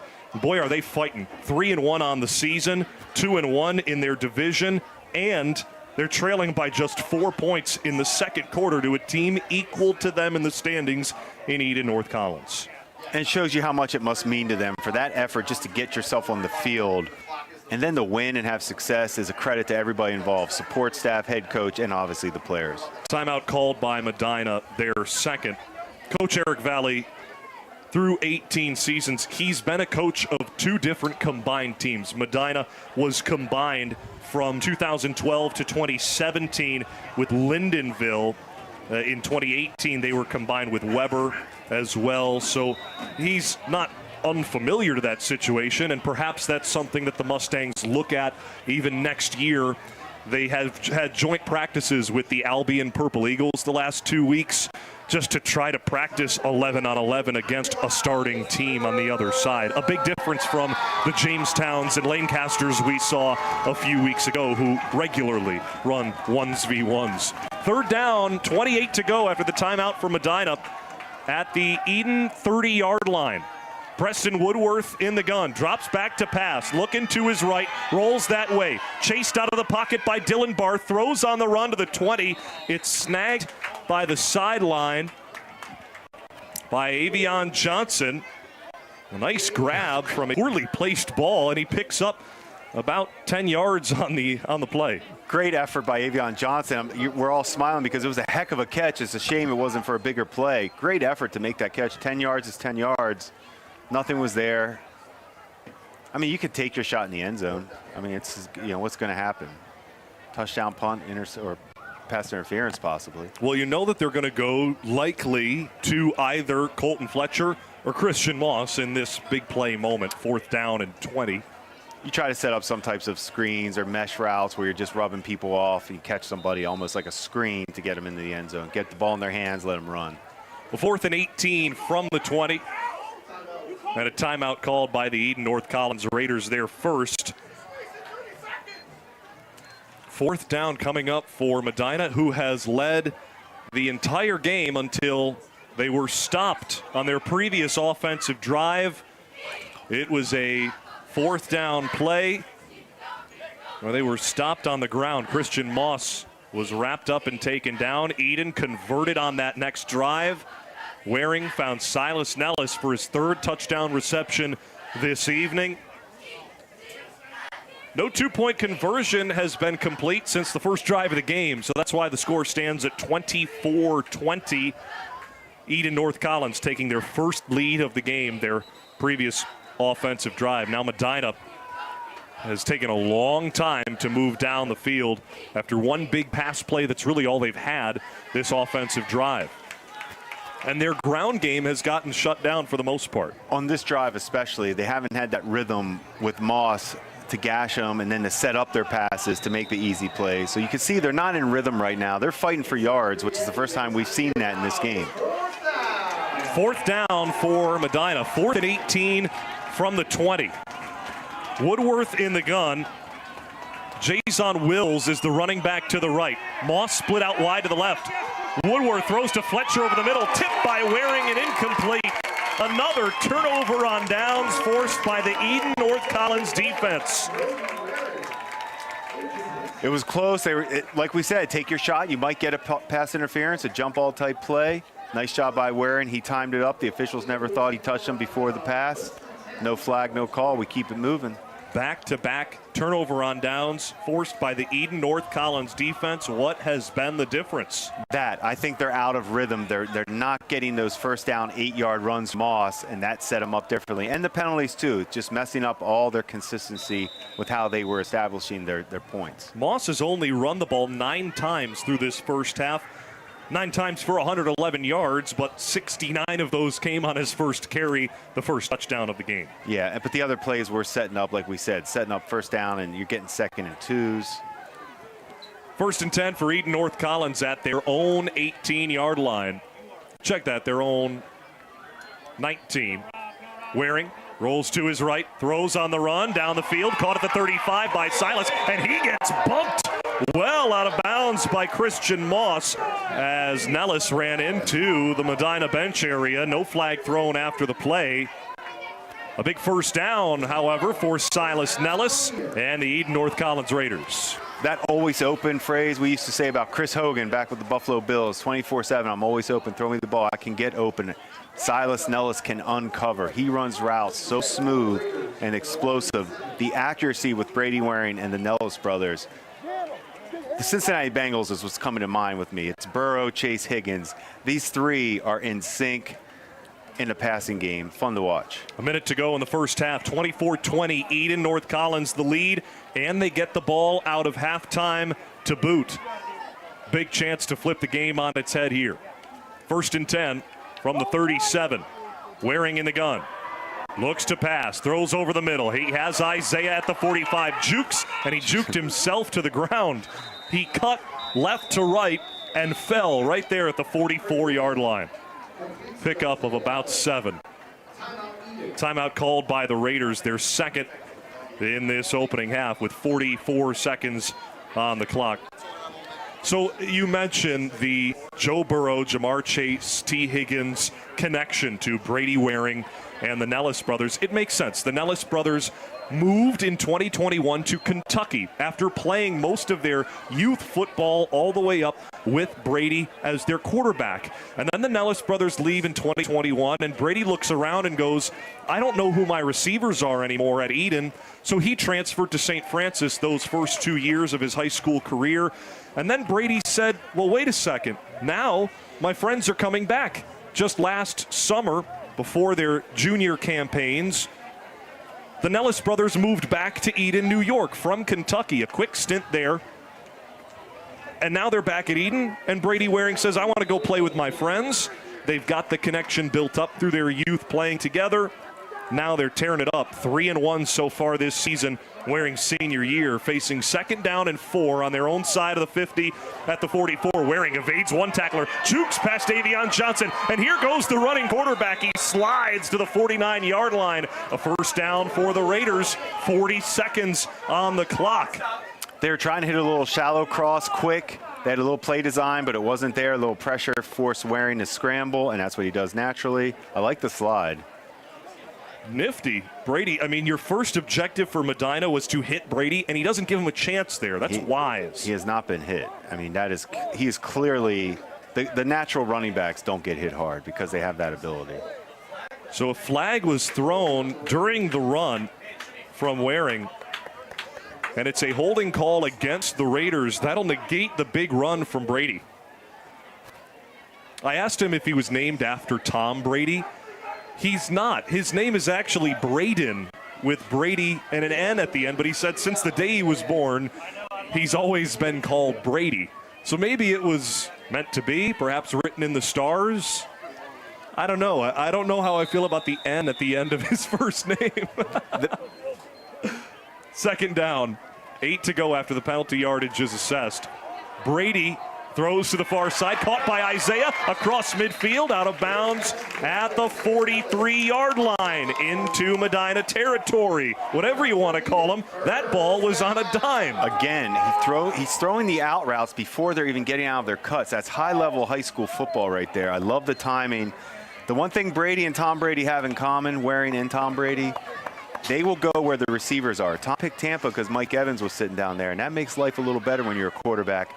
If you're smart, follow those receivers.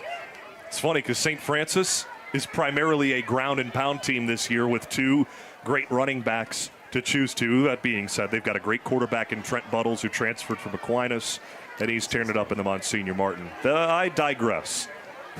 Brady having a great time so far.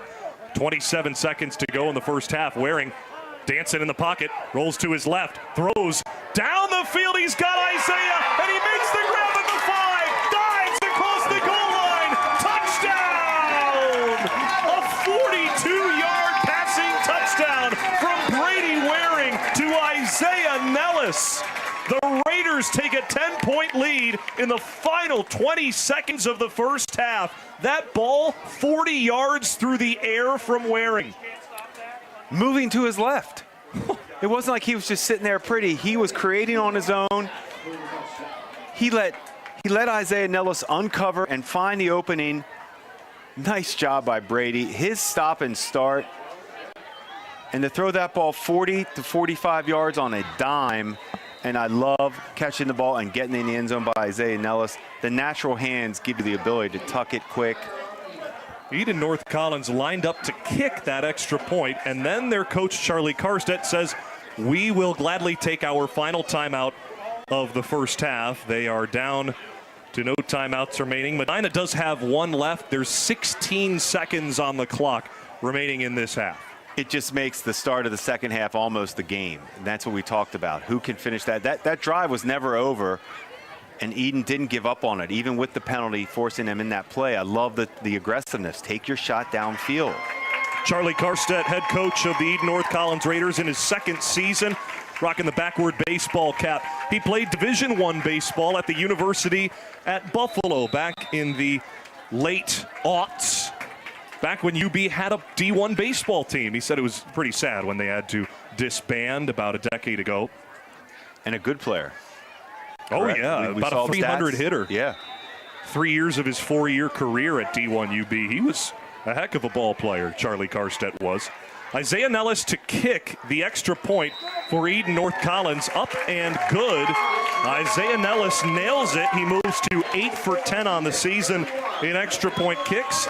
The Eden North Collins Raiders take an 11-point lead after they hadn't converted a 2-point play all game. They decide, fine, we'll settle for one, and that they do. 31-20 with 16 seconds to go in the first half. Your score brought to you by Mr. Goodbar, your home for away games on Elmwood Avenue.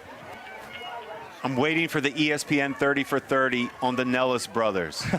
I want to see why they transfer, where they go, what happens. I want to hear more about their time in Kentucky. Everything. Yeah. But these two are as natural as you could want at receiver. It's hard to tell them apart, to be honest with you, when you watch them. The numbers help. But they both high point and track the ball so naturally. Well, it makes sense. They wear 7 and 11 open. They're always open.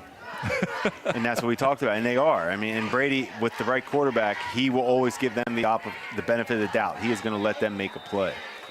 31-20, Eden North Collins the lead. Denny's kickoff booted to the far side, and it takes a great roll for Eden North Collins. Out of bounds at the 16-yard line, though. Christian Moss let that thing trickle out of bounds. The squib was almost going to stay in play there and force Moss to field it. Instead, Medina will likely take the yardage with no time coming off the clock on that kickoff. Still 16 seconds to go. No, and you want something there, obviously. Just kick that thing down the middle if you can. Kicking gets tricky. They're not professionals. Medina with one timeout remaining, trailing 31-20 in this battle between two teams that are 3-1 overall, 2-1 within the Class C North Division. At the midway point of the regular season. This is week 5 on Friday Night Lights. Jack Kreuzer and Jim Monis with you. Medina 1st and 10 at their own 35. 16 seconds on the clock, one timeout in their pocket. Haven't scored in 3 drives. Woodworth. Screen near side. Colton Fletcher makes the grab. Johnson, the block in front of him. Splits 2 defenders. Gets to the 45 where he's wrapped up and taken down. Immediately a timeout called with just 5 seconds to go in the first half of play. That is Medina's final timeout this opening half. Great blocking downfield for Fletcher to get 20 yards through the air on that play. And it was designed for that. Now you can take your shot. That was beautifully done. Get your timeout. Talk about how you want to set this up and take your shot. I'm a believer in jump balls are okay. You can get a PI that extends the half. I hope they take this chance. We know Woodworth can throw the ball down the field.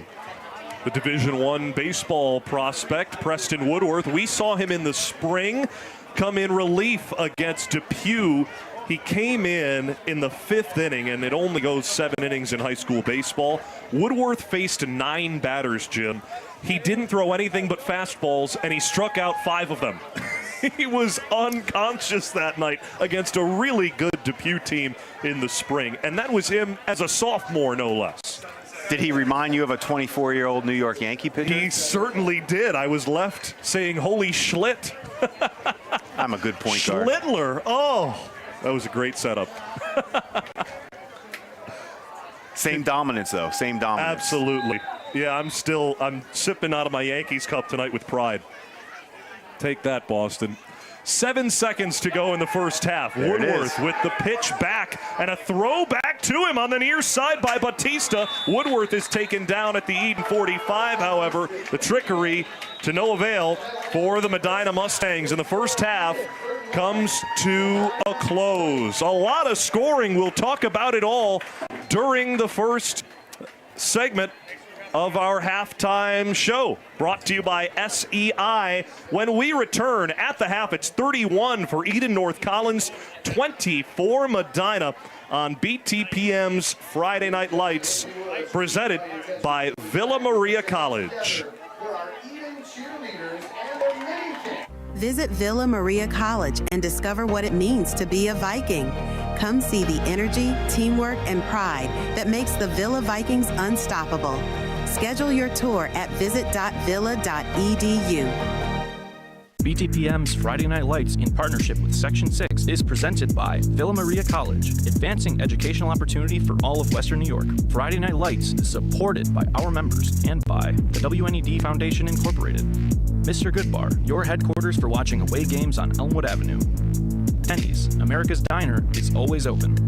Brighton Liquor and Wine, 930 Brighton Road in Tonawanda. And by SEI. More information at SEIC.com.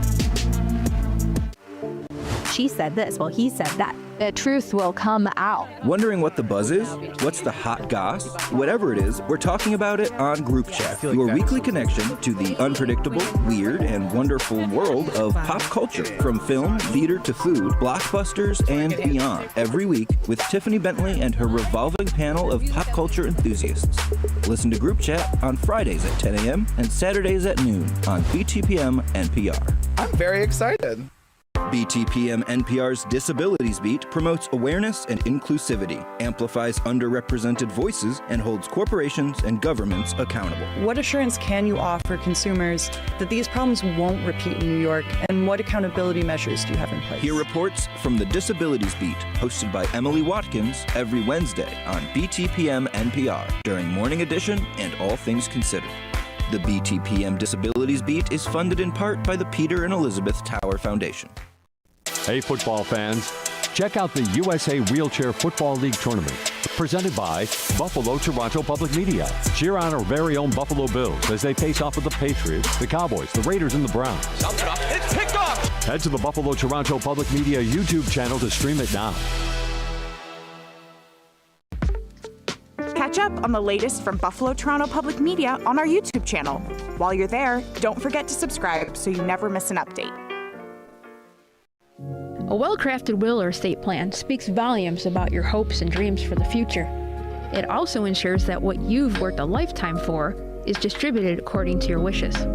As Buffalo Toronto Public Media looks to our future, we would be honored to share your legacy and ensure that quality public broadcasting is here for future generations.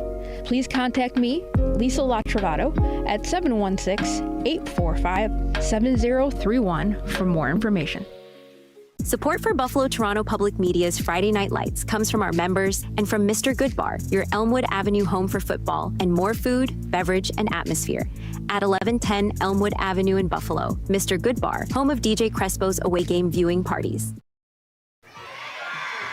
We were just treated to a great halftime performance from the cheerleaders. Not only the Eden North Collins cheerleaders, but a youth team of cheerleaders as well. Welcome back to William Bos Field at Eden High School in Eden, New York. 31-20, Eden North Collins the lead over Medina at the half. Jack Kreuzer and Jim Monis with you on Friday Night Lights. So much offense to talk about. Jim, now that we've had a chance to breathe, what were your thoughts on the first half? It's what we thought, but a little bit differently. I thought maybe a little bit more. Moss hit that big run early, but then that rhythm for Moss got out of whack a little bit in the second quarter, and Eden jumped on it. And Brady Waring is hot. And when the quarterback playmaker is hot like he is, feeding his playmakers like this, it's tough to stop. It was the Medina Mustangs who led for the entirety of the first quarter. Back and forth, no lead larger than 8 points.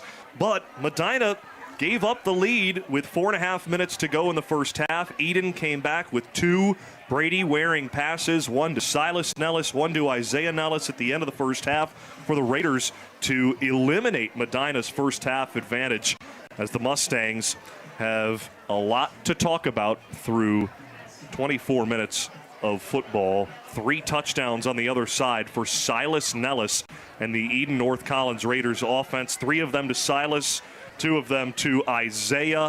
They have been as advertised tonight. And some guys that I don't know that we talked about a lot, like Colton Fletcher, who has really established himself as a playmaker athlete for Medina. And then for Eden, the one player I wanted to highlight a little bit that has shown up is number 18, outside linebacker and tight end. Yeah, Hunter Esford has been all over the field, both sides of the ball a little bit, but definitely on defense. His length really shows up. And I think they've found a nice, it's always nice to see other guys than the superstars or the guys, the names that we think are going to make plays who are contributing. We'll step aside as we want to present to you our across-campus players of the week and scholar athletes of the week from Eden, North Collins, and Medina on BTPM's Friday Night Lights. This is the halftime show presented by SEI, proudly supporting the WNED Foundation. More information at SEIC.com. This week's across-campus player of the week from Medina is senior soccer player Luke Defina. Luke led the Mustangs to a 3-0 record last week, with each game being a shutout. The center back also scored a goal in each game, including 2 game winners. Medina is currently ranked 17th in New York State. Luke is a 3-sport student athlete who also wrestles and plays lacrosse. Our across-campus player of the week from Eden North Collins is Eden volleyball player sophomore Lexi Popovich. Lexi shows outstanding leadership and relentless competitive spirit on the court. She leads by example with her work ethic, determination, and positive attitude. Lexi has been a consistent offensive force, already racking up an impressive 96 kills this season. Lexi continues to be a difference maker every time she takes the floor. Our scholar athlete from Medina is wide receiver, corner, and kicker Vinny Gray. This is the senior's first year playing football, as he also plays soccer and excels at baseball. Last week, Vinny caught his first career touchdown in a 56-6 victory over JFK, and the same weekend was voted Homecoming King. Vinny is also the senior male representative on the Student Athlete Advisory Committee. Vinny carries a 99 grade point average. Our scholar athlete from Eden North Collins is Eden senior wide receiver and linebacker Sam Stewart. Sam boasts a 96 GPA as a multi-sport athlete. He's shown tremendous work ethic and determination over his athletic and academic careers. Sam is overcoming a tough ACL injury and rehab process to get himself back to the playing field with his teammates. Sam is a coachable young man and a great teammate for the Raiders. Visit Villa Maria College and discover what it means to be a Viking. Come see the energy, teamwork, and pride that makes the Villa Vikings unstoppable. Schedule your tour at visit.villa.edu. Do you love theater? Can't get enough of Broadway shows? Join Buffalo Toronto Public Media this January in New York City for Just in Time, Operation Mincemeat, Buena Vista Social Club, The Play That Goes Wrong, and The Queen of Versailles. Show tickets, hotel, travel, and select meals are included. Space is limited, so don't delay. January 19th through the 23rd. Visit btpm.org/travel. At PBS, we know that helping students learn is a teacher's top priority. That's why we offer our free, easy-to-use digital platform, PBS Learning Media. With thousands of standards-aligned resources in every subject, plus videos and interactive activities from the trusted programs you know and love. Wildcrats, Nova, Ken Burns, and much more. Find the content you need to enhance lessons and help spark your students' sense of curiosity at PBS Learning Media. Visit pbslearningmedia.org to learn more.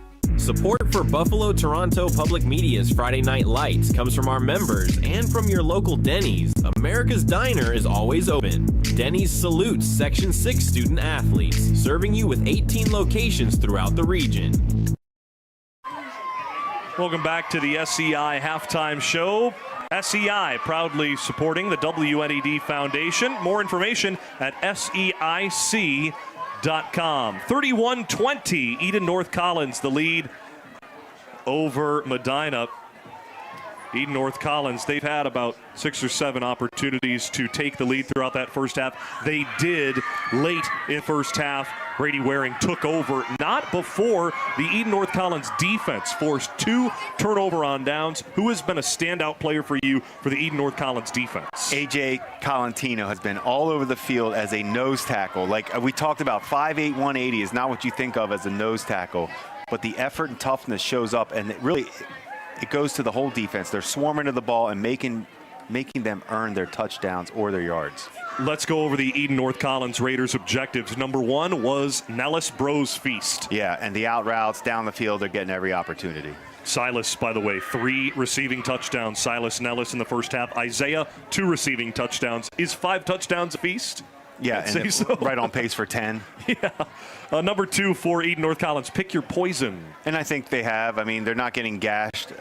So they've at least said we're not going to let Waring run all over us, although he's been close, but they are throwing all over them. Number 3, no field goals.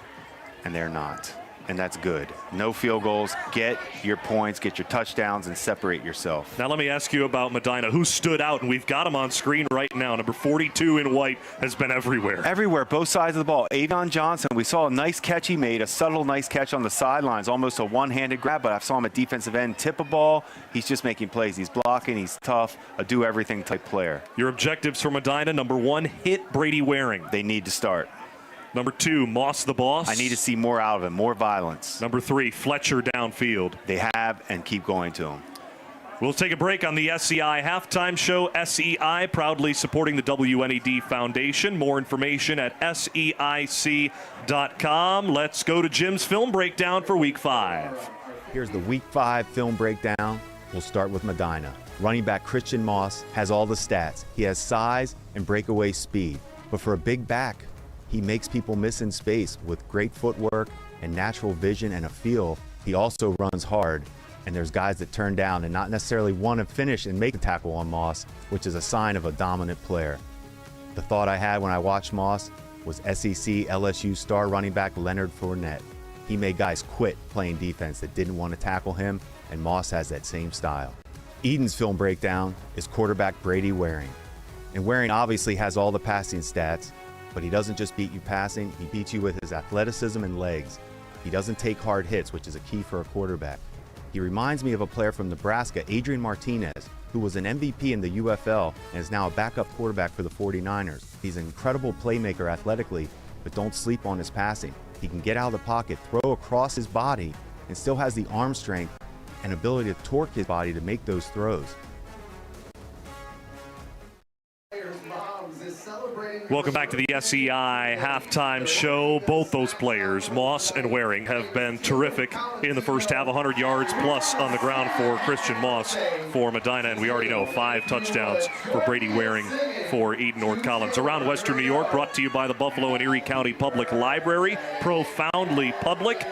At halftime, West Seneca West leads Williamsville North 15-9. Bennett is up on Jamestown in the second quarter, 6-0 down at Strider Field. And a big-time score at halftime, Southwestern Frewsburg leads Chautauqua Lake Westfield Brockton 35-0 at halftime in a battle of undefeated teams in Class C South. Both came into the game 4-0. That will change tonight. Southwestern Frewsburg rolling through the first half. And you couldn't predict that type of score, correct? That's the one we were looking for to be. What is the score going to be? And then you see that, it's like, whoa. Ty Harper, the head coach of Chautauqua Lake Westfield Brockton, hasn't had a game go that way for him, well, in about a decade, given his time back at Clymer, Sherman, Panama. When we return, we will have the second half of action. Eden North Collins will receive the kick to start the second half. This has been the SEI Halftime Show. SEI proudly supporting the WNED Foundation. More information at SEIC.com. Eden North Collins leads Medina 31-20 at the half. This is BTPM's Friday Night Lights presented by Villa Maria College. Brighton Wine and Liquor, located at 930 Brighton Avenue in Tonawanda, features wines from all over the world and expert curators who can help you select the right wine or spirit for your occasion. Brighton Wine and Liquor, 930 Brighton Road in Tonawanda. If you're from Western New York, you know snow. And unfortunately, you know how damaging those annoying potholes can be. But do you know what's involved in filling those potholes so your car tires stay intact? Let me put you on, because maintaining roads involves way more than the average citizen might think. Corey here with Compact Civics. Cities, counties, and states all take part in this process. How? Well, a state might be responsible for filling potholes and paving, but a city handles snow plowing and de-icing. Try and imagine a city or town without a public works department. No one to manage schools, hospitals, roads, bridges, airports, water, sewage, parks, beaches. We deserve these spaces, and our taxes pay for it all. So, next time you drive across a smooth road or see a snowplow clearing one, appreciate it. Public works are the backbone of what keeps our communities and quality of life thriving. What if your spare change could help protect the public media you love? When you link your Visa or MasterCard at btpm.roundforgood.com, your everyday purchases are rounded up to the nearest dollar.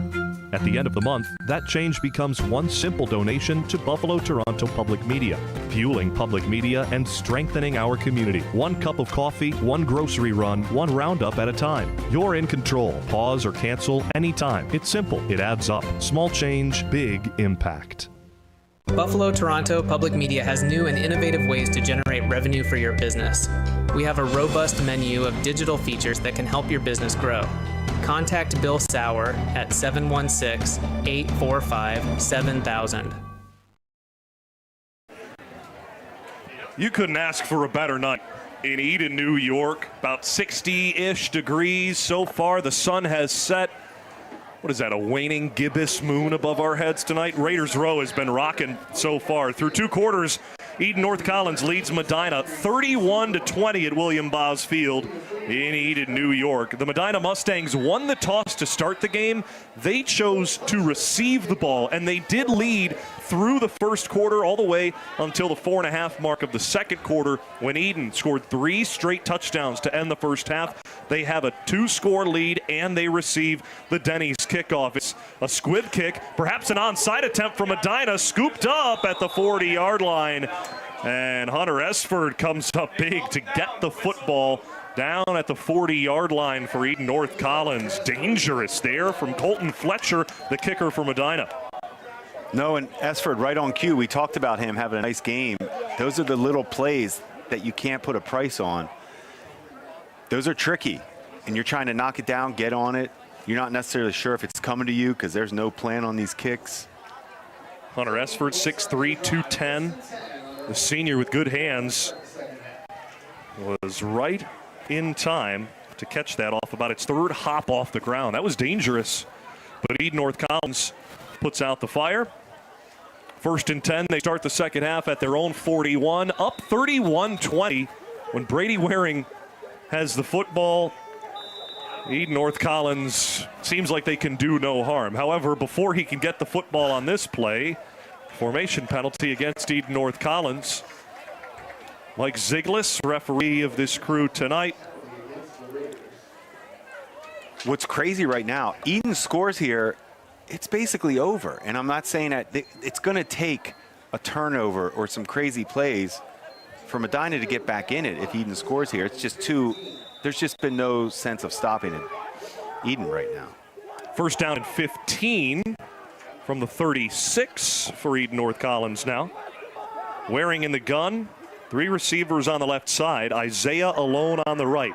Waring looks for Isaiah, moves quickly off of him, dances in the pocket. Oh, he evades 3 tacklers and made one fall, then dances past another. Big play for Brady Waring. Rolls to his left and throws down the sideline. Oh, out of bounds. Just as Silas was running to the far sideline, Brady Waring just evaded 4 sacks on one play. And we talked about it. He doesn't get hit, and you can see his subtle make you miss ability with his running style. His feet are so quick. He's natural with his ball handling and able to get rid of the ball, and so smart. Sometimes the play, recognize when the play is dead and get rid of it. Don't take the loss. Thanks for joining us on BTPM Create on television. BTPM NPR over the air on the radio. If you're listening on channel 88.7 FM in the Buffalo area, the Raiders are moving left to right across your radio dial at their own 36. If you're joining us on BTPM's YouTube, drop a comment. Let us know where you're joining us from tonight. Second down, 15 to go at the 36 for Eden North Collins. Same formation, 3 wide to the left. Silas in motion, and a flag flies before the snap. And this is a delay of game penalty against Eden North Collins. And Brady Waring immediately turns to his left and had something to say to his head coach and offensive coordinator, Charlie Karstedt. Absolutely.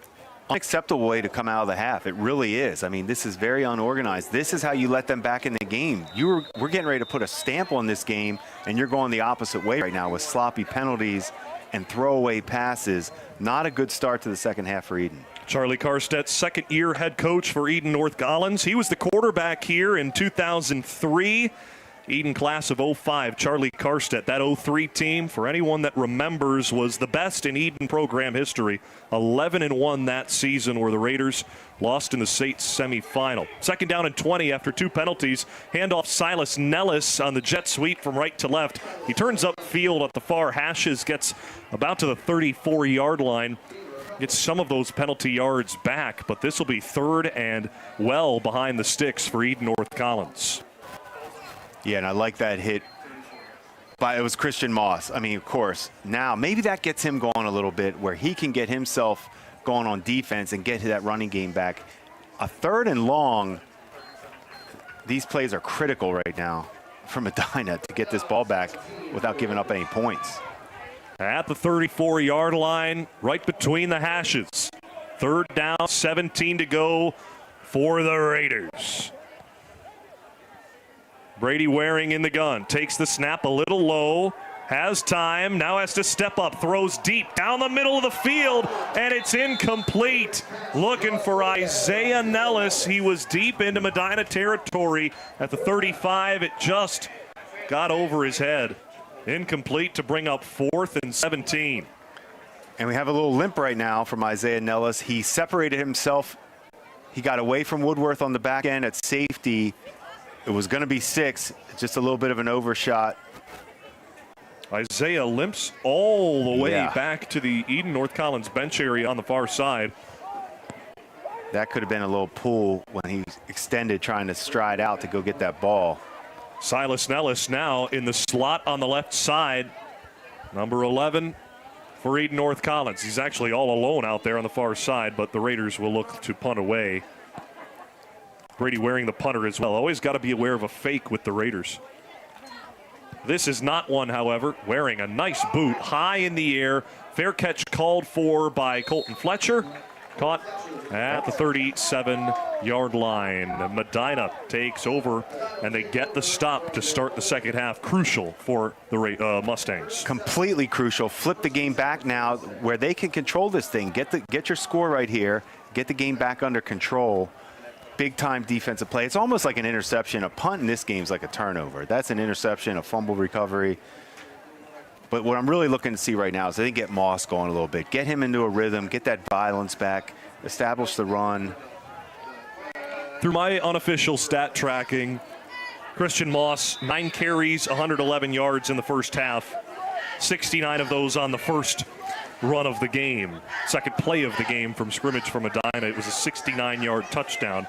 The all-time leading rusher in Medina program history stands in the backfield on the right hip of Preston Woodworth, trailing 31-20. First down and 10 from their own 37. Screen pass right side. Moss shakes away from Silas Nellis, stays on his feet, gets tripped up by the ankles.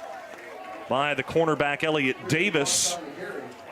Gain of about 9 yards. Bring up second and short. I like the first down call. Get Moss going. Little swing route. Nice throw. You know, good job by Silas Nellis to really get him down. He did his best. He may have gained a couple. He may have dragged him for a couple yards, but hey, he's dragging everybody. That's a good tackle. Elliott Davis got him at the ankles. Silas slowed him down. It takes a couple players to bring down Christian Moss. They're a gain of 9. Second down and 1 for the Medina Mustangs. Low snap. Woodworth scoops it up. Silas Nellis is all over him. 11 in maroon takes down 11 in white. A sack for Silas on the safety blitz and a loss of 8. And we talk about snaps every week almost, and this shotgun snap got him. It killed the play. They weren't able to recover from it. Low snap, trying to recover, weren't able to. Nice job by Nellis to get in there and not let him recover and get up and throw the ball away even. That was Silas on the timed blitz that he got called offside for in the first half. He lined that up perfectly this time. Let's make sure we ask their coach if it is time blitzes or if he's doing some guessing on his own, trying to make plays, which isn't a bad thing. His team up 11 points. Third down, 9 to go from the 37. Throw over the middle of the field from Woodworth, incomplete. Hits the turf before it could get to Adrian Batista across midfield. Unfortunate. Batista was open down the seam. They weren't on the same page with Woodworth. And Avion Johnson was open too on a little hitch route if he didn't like that. Either way, they should have had a productive play there, and they weren't on the same page. Let me ask you, Jim, 4th and 9. Do you go for it at midfield? Thank you for asking. I do. Okay. Let's go for it, and let's see what happens. There's no punting needed. In this game, there's no punting needed. What's crazy is how both teams have come out and slowed each other down in this half. 8:55 to go in the third quarter. 4th down. 9 to go at the 37, and Medina will punt with Colton Fletcher and a great leg well over the head of Silas Nellis. He scoops it up at the 25, jukes past 3, takes it up the far side. Silas Nellis grabbed by his jersey by guess who? Avion Johnson saves perhaps an explosive play for the Raiders. It's instead a return of just 10 yards to the 35-yard line. The Raiders take over. I want Avion Johnson on my football team every day of the week. His hustle, his instincts, natural feel for the game.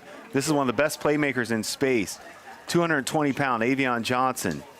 Great job of grabbing him, slowing him down, tripping him up. The team was they were gonna make the tackle if he didn't fall down. Great job. Nothing wrong with grabbing the jersey. No. If it's loose, use it. You do whatever you can to slow that runner down. Let the rest of the team clean him up. On the negative side for Medina, there's an injured player down at the 40-yard line. Let's take 15 seconds for station identification. This is BTPM's Friday Night Lights. This is Isaiah Gerstung from Newfane. You're listening to Friday Night Lights on BTPM, NPR, WBFO and WBFO HD1, Buffalo, WUVJ, Jamestown, WOLN, Olean. This is a service of Buffalo Toronto Public Media. It's getting a little chilly. Got to bring a blanket to William Bos Field in Eden, New York. The student section, they're brave in the weather. 62 degrees in Eden, New York. It's officially autumn, Jim. Do you have a Halloween costume planned for later this month? I was a hot dog last year. You're a hot dog in the booth every week. Well, I'm not gonna lie. There's some hot dog and hamburger going on right now in the booth that has me thinking about it from staff and concessions. And the hot dogs do look good here at Eden. We talked about the concessions. We smelled the grill down there. There's no doubt there's some good things going on at that concession stand. I'm impressed with the dual job ability. Brett on PA tonight has a hot dog in one hand and the mic ready to go in the other if a play happens. They might have missed our order. I think they missed our order. They missed the order when they went down and got those. That's okay. On BTPM Create, you can see the smoke coming off the grill, and they're not slowing down. This is the place to be in Eden, New York tonight. But speaking of slowing down, where are the points? Let's talk about it. This second half, back-to-back turnover punts from both teams. Back-to-back, what we always talk about. You know, you like to hang your head on punts. I'm not a fan of it.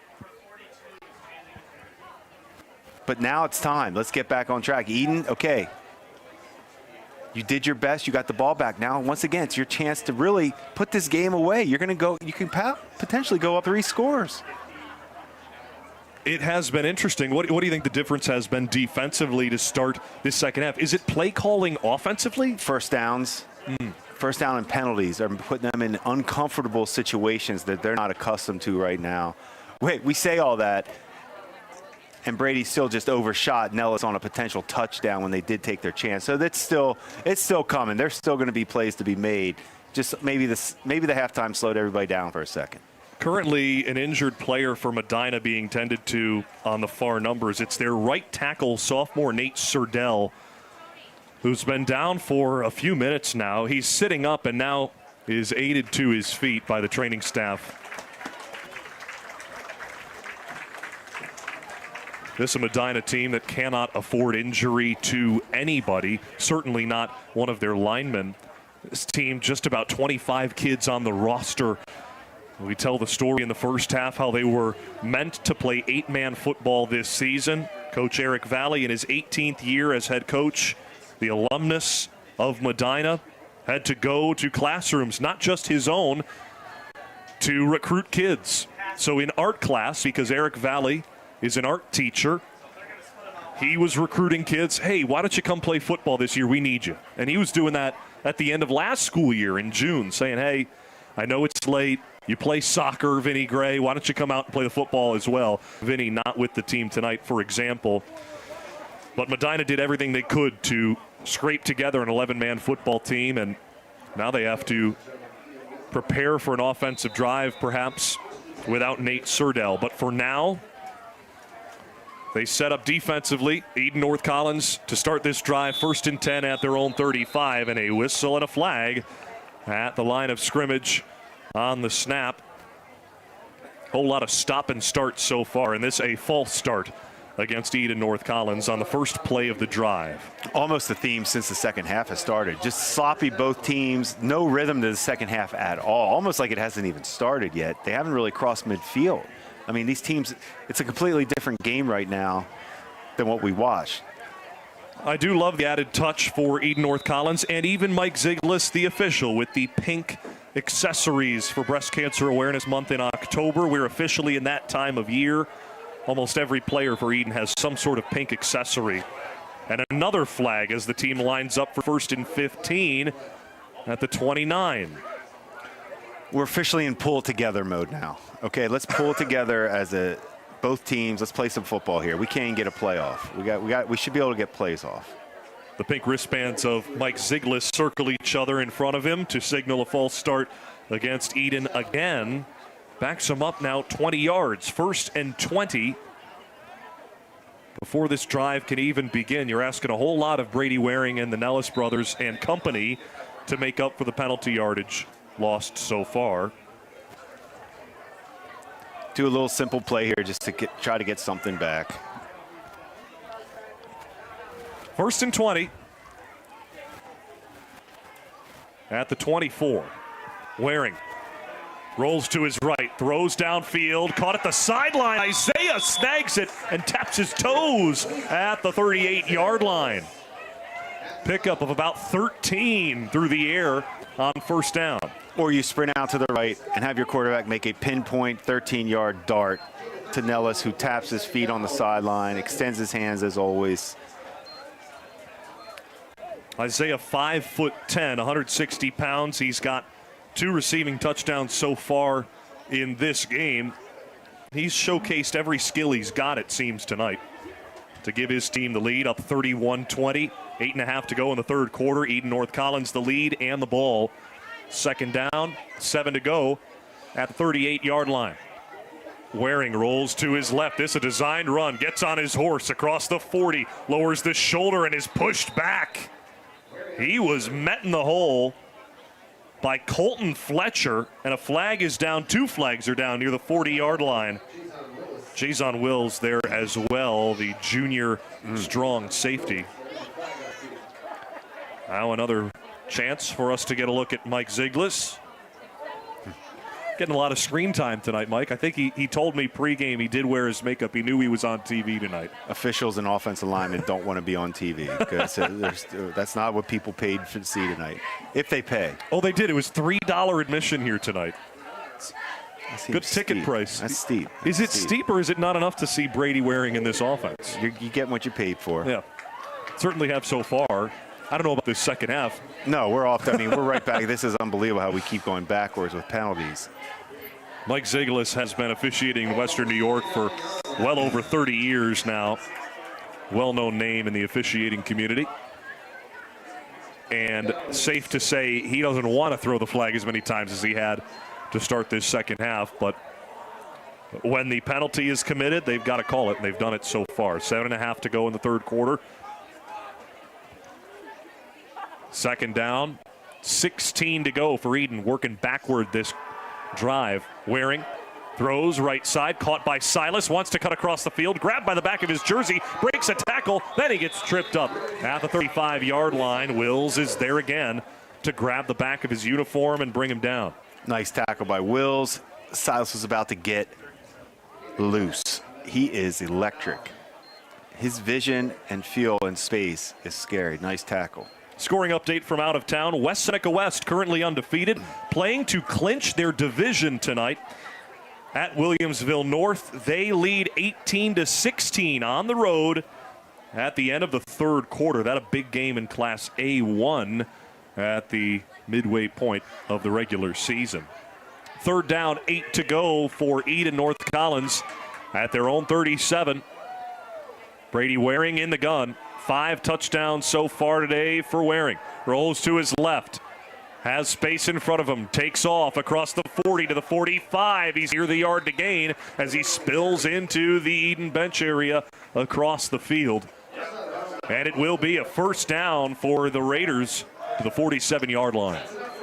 It was a nice job by Medina. Waring was trying to go down the field. They had it covered. His legs make the most out of it. And that's always gut-wrenching for a defense when the legs beat you. Now Silas Nellis is reaching down and clutching at his calves. Brady Waring signals for him to go off the field and get checked out. Stretch out his legs for a minute, and Silas will do just that. Isaiah is on the field. He was stretching earlier this half after limping for a bit. It's a little late in the season for cramps at this point, week 5. Tough to tell what's going on over there. There's a lot of, he was trying to make people miss. Sometimes you can do something with your ankle or knee. It could go not feel right when you're trying to juke. Mike Ziegler wants to change the time on the clock. Now set at 5 minutes and 56 seconds to go in the third quarter. Eden North Collins 31, Medina 20. First and 10 for the Raiders at their own 47. Screen pass, Waring to Isaiah Nellis near side. Shakes away from one tackler, then gets rocked as Colton Fletcher came in, cleaned up by Hadrian Batista. He came in over the top and lowered the boom. Kendrick Rousseau was wrapping him up down low. 3 tacklers come over to bring down Isaiah Nellis, and it's a loss. Rousseau, for a freshman safety, is showing up on defense tonight. He is not afraid to mix it up. I like the way he comes down. And the wrap-up part is what we liked, and that's what we talked about. First guy wrap, everybody else clean up, and that's what they did. That was a physical hit. Second down after the loss of 3. 13 to go from the 44. Eden North Collins, tight formation. One receiver split wide to the far side is Elliott Davis. It's a give up the middle. That might be the first designed run up the middle all game for Brady Waring. Agree, up the middle. They've obviously done some other ones. That one they saw something they wanted to get, not there. Nice job again by Medina. This is a crazy different half than it was in the first half. No gain for Waring. And the defensive players on both sides stepping up. And Silas Nellis is still down over there. Out of the play, yeah. Out of play, sorry. Out of the play. He was clutching at his left calf. I mentioned that. I find that to be a huge factor right now. I mean, that's top playmaker. Obviously, Isaiah's still on the field. But perhaps a chance for someone else to step up on 3rd down and 12 at the 45. Waring on the move to the right side, throws down the sideline. The catch is made. near the sticks. And a first down. Hunter Esford makes the play. How's that for next man up? First down, Eden North Collins. We talked about Hunter Esford at halftime. We talked about role players that kind of showed up in the first half, and Hunter was one of them. And there it is. Another great job by Brady Waring on the sideline. His accuracy is amazing. First read's not there, gets flushed by Moss, keeps his eyes downfield, and beautiful touch pass. Esford uses his big body to shield off the defenders and then gains extra yards after the catch, up the field. Well done. At the 42-yard line on the Medina side of the 50. 1st and 10 for Eden North Collins. They're not used to it, but nothing wrong with a long drive. Waring to pass, throw to the side. Oh, it's tipped. Thrown behind Isaiah Nellis, and it falls incomplete. Kendrick Rousseau, the freshman safety, had a chance to pick that one off, but it falls incomplete. Probably first inaccurate throw we've seen from Waring. A little behind him on a play-action slant that was there. Isaiah could have caught that and kept running. Silas Nellis returns to the field for 2nd down and 10. A huge gain for the Eden North Collins Raiders offense. I wouldn't waste any time. I'd get him involved right away to see how fresh he is and how he feels, to get him loose. Silas, described by his head coach Charlie Karstedt as slippery, shifty, and explosive. He's been everything that Coach Karstedt told us he was, and more so tonight. Waring on 2nd and 10, looking to pass, airs it out, middle of the field, looking for Isaiah, and it's incomplete. Oh, Preston Woodworth came over to break it up for the Medina defense. Colton Fletcher back there too, and somebody messed up the vision for Isaiah Nellis to make that touchdown catch. It might have been a slightly behind him. He could have maybe aired out a little more, but some type of vision got in the way as he was tracking the ball right at the end. Nice job by both Woodford and Fletcher to get their hands involved. That was nearly Preston Woodworth's forced interception of the season. He had 2 in week 2 at Alden. One of them a pick 6. That certainly wasn't going to be a pick 6, but Woodworth had his eyes on picking that one off. To no avail. Medina looking for a game-changing type play like that, though. 3rd down, 10 to go. Could this be it for the Mustangs? Eden facing 3rd and 10.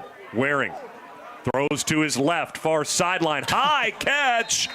Did Nellis tap his toes? Silas did. Oh, what a grab. The catch radius of a pro.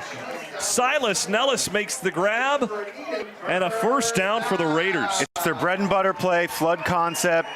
Deep route, out coming. Waring gets flushed a little bit. The touch and accuracy, and then the tracking and plucking of the ball by Nellis, Silas Nellis. And he tapped his right foot down just before the sideline. And speaking of sideline, he's back. So that's why we're saying get him the ball right away to see how he feels. He makes a nice play, doesn't feel great. He's over getting stretched again. I'm wrong on that. I apologize. Silas Nellis is still in the game. Somebody else is getting stretched. Silas in the slot on the right side.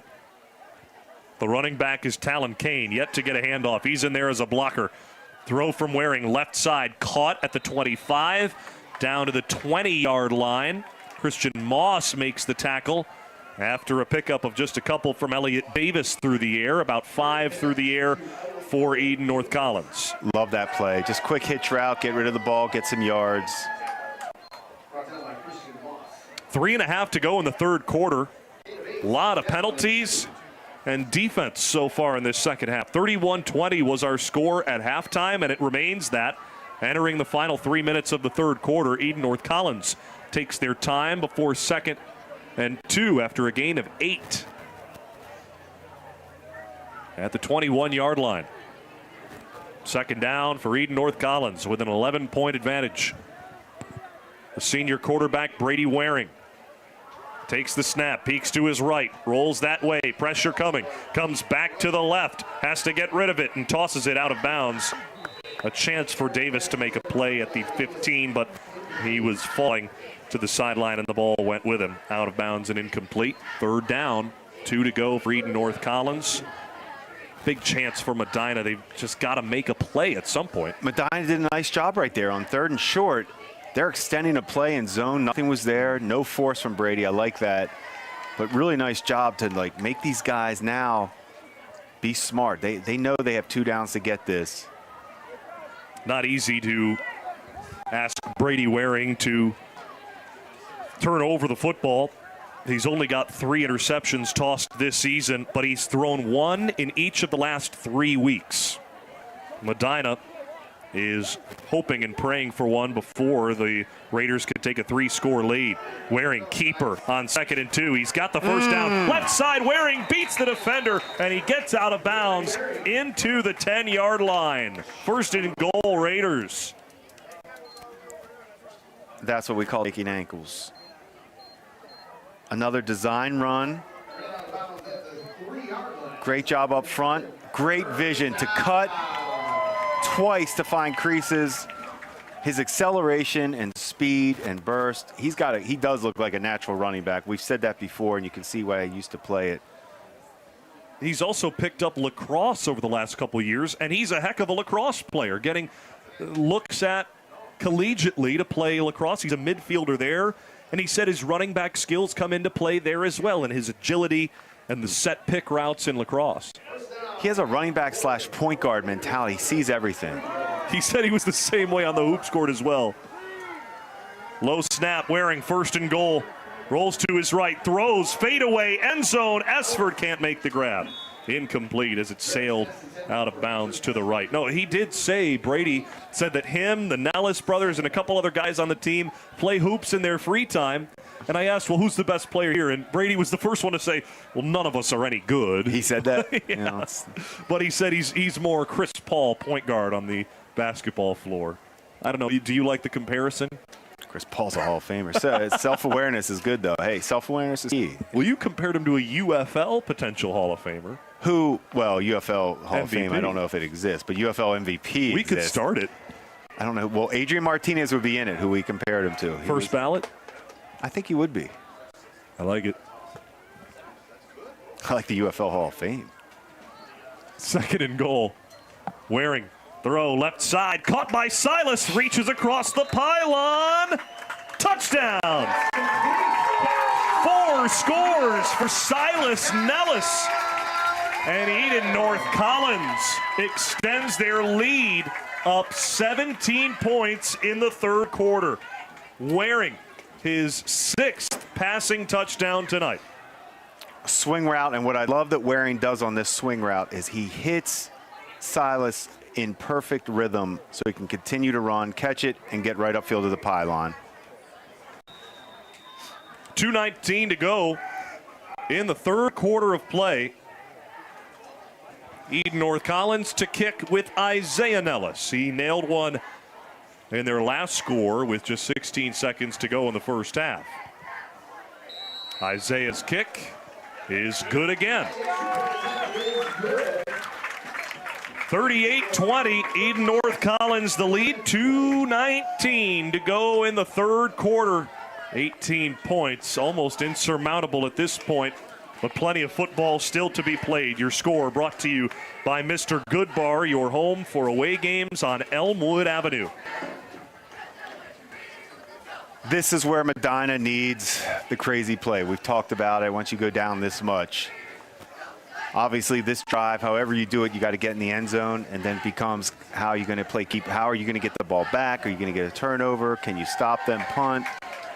This drive is critical to even have a chance probably to extend this thing late into the 4th.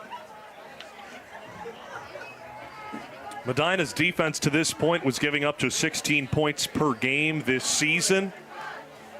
A team like Barker Royhart, who has beaten both of these 2 teams before us tonight, they put up 50 on Eden North Collins last week, but the week prior, they put up just 29 against Medina. Complete change of dynamics over the course of 3 weeks, but I guess that's high school football. A flag on the Denny's kickoff right at the 40-yard line where Eden was kicking away left to right. Denny's, America's Diner, is always open. I think they had a little too much Denny's at halftime because the sloppiness, both teams, just a little sloppy second half compared to what we watched in the 1st half. It's lethargic, just slow. You're right, no rhythm. That's that grand slam at Denny's. I'm telling you, you take that Grand Slam breakfast down at Denny's, goes a long way. You'll be lethargic a little bit. Well, you don't want that at halftime of the game. But to start your Saturday morning? Oh, I've done that plenty. Mm-hmm.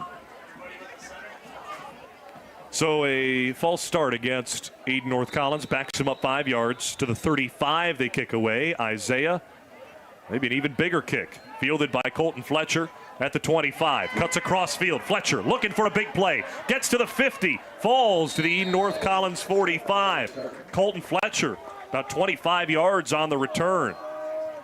Medina in search of a big play.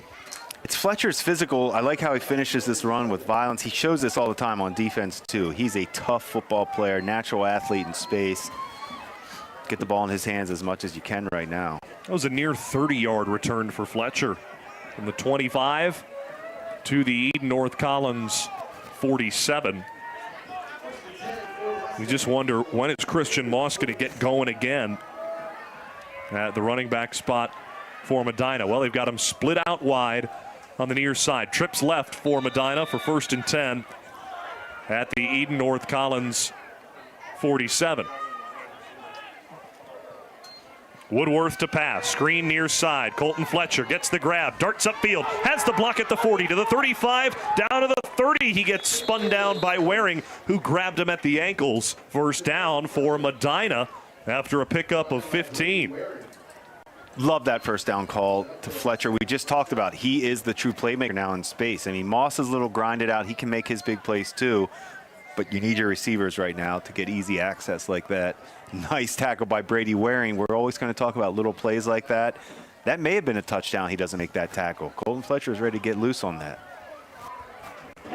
Brady Waring, of course, known for his offensive capabilities, not necessarily defensive, but he's made a couple nice tackles today that were in big moments.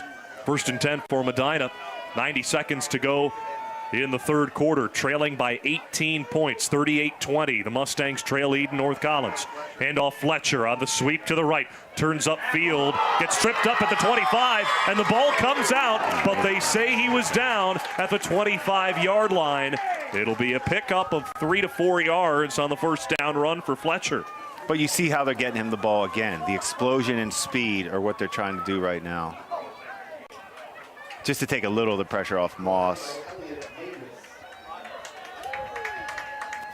On BTPM Create and the BTPM YouTube channel, we've got another look at the replay, and it was a nice tackle from Elliott Davis, but clearly the ball came out well after Fletcher had slammed to the turf.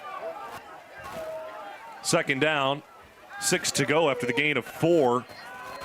Handoff Fletcher again. Jets past the first wave. Ducks under another tackle. Spun down to the turf at the 13. Carter Bishop makes the tackle. A first down for Medina. Colton Fletcher eaten up at the end of the third quarter. No, Fletcher's saying, give me the ball. I'll put this team on my back right now. I'll get this in the end zone and get this game back into where we have a chance. Nifty play design in the backfield. Fake of the give to Jason Wills, and then the handoff on the other side to Fletcher. No question. Anything they can do right now to get the ball in Fletcher's hands is what they're going to do. The head coach and offensive coordinator Eric Valley getting tricky here. 1st down and 10 at the 14 for Medina in the red zone. Handoff. This is Wills up the middle, carries a defender, spins his way to the goal line. Wills tries to push the pile forward, and the Medina Mustangs do. Touchdown, Medina. The junior, Jason Wills, picks up his 3rd touchdown of the season. He carried defenders with him from Arizona all the way to the end zone.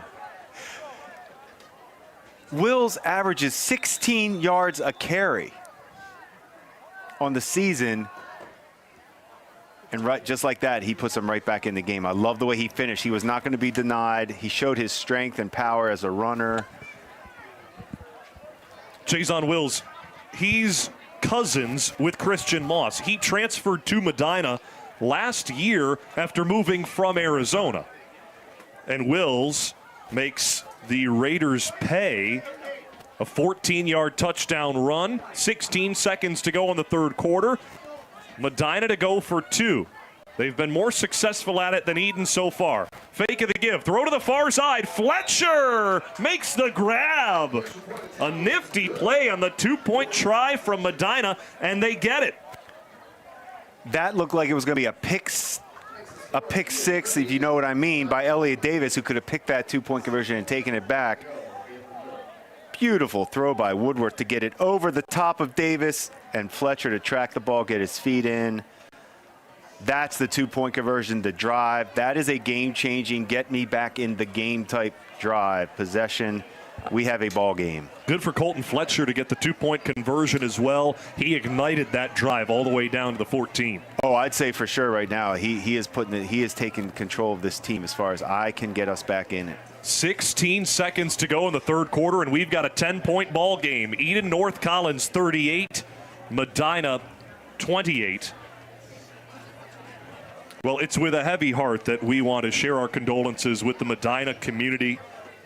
2 players on the field tonight for Medina are grieving, as Coach Eric Valley told us. He wanted us to mention this on the air, and we certainly are sharing our condolences with the sophomore right guard Zacchaeus Chin and the freshman running back Kendrick Rousseau, both grieving the loss of their mothers over the last couple weeks. Coach Valley told us all they want to do is play football and be on the gridiron with their friends, their brothers, in this hard time. Overall, there have been 3 family members that have been lost, separate people, separate families over the last 3 weeks rather, in the Medina football community, and our hearts go out to those families. The Denny's kickoff fielded at the 46-yard line by Eden.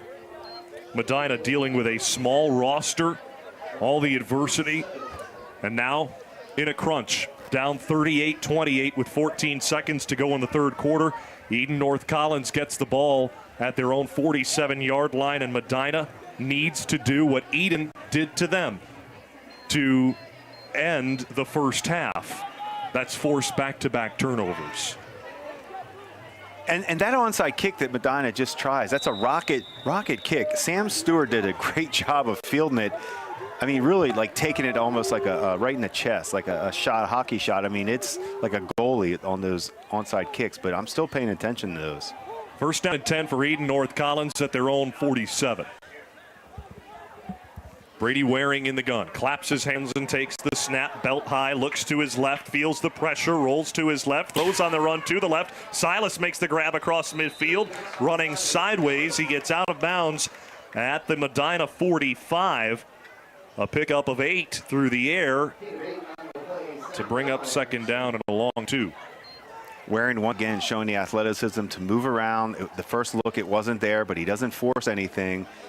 And Silas Nellis uncovers the accuracy, copy, paste. Feel like I keep saying it. Just 5 seconds remain in the third quarter. Plenty of defense and penalties since halftime. It was 31-20 at halftime. And then it's been slowed down since. But the fourth quarter is set up for fireworks, no question. Waring, throw left side. Caught at the 40, spun down to the turf. Preston Woodworth was there to tackle Elliott Davis immediately, and that brings us to the end of the third quarter. It is a first down for Eden. When we come back for the fourth quarter on BTPM's Friday Night Lights, presented by Villa Maria College. Visit Villa Maria College and discover what it means to be a Viking. Come see the energy, teamwork, and pride that makes the Villa Vikings unstoppable. Schedule your tour at visit.villa.edu. BTPM's Friday Night Lights, in partnership with Section 6, is presented by Villa Maria College, advancing educational opportunity for all of Western New York. Friday Night Lights is supported by our members and by the WNED Foundation Incorporated. Mr. Goodbar, your headquarters for watching away games on Elmwood Avenue. Denny's, America's Diner, is always open. Brighton Liquor and Wine, 930 Brighton Road in Tonawanda. And by SEI. More information at seic.com. Do you love theater? Can't get enough of Broadway shows? Join Buffalo Toronto Public Media this January in New York City for Just in Time, Operation Mincemeat, Buena Vista Social Club, The Play That Goes Wrong, and The Queen of Versailles. Show tickets, hotel, travel, and select meals are included. Space is limited, so don't delay. January 19th through the 23rd. Visit btpm.org/travel. Each month, BTPM Classical brings the music off the airwaves and onto the stage. Our live on-stage concerts feature world-class performances and intimate conversations with the artists, all for free at Buffalo Toronto Public Media. Sign up for the next concert at btpm.org/events and watch previous performances on the BTPM YouTube channel.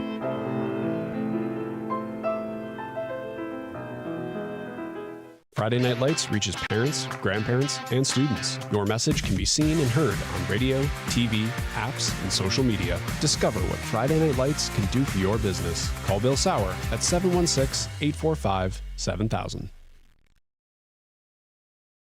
Welcome back to William Bos Field at Eden High School. Eden North Collins, the Raiders lead Medina 38-28.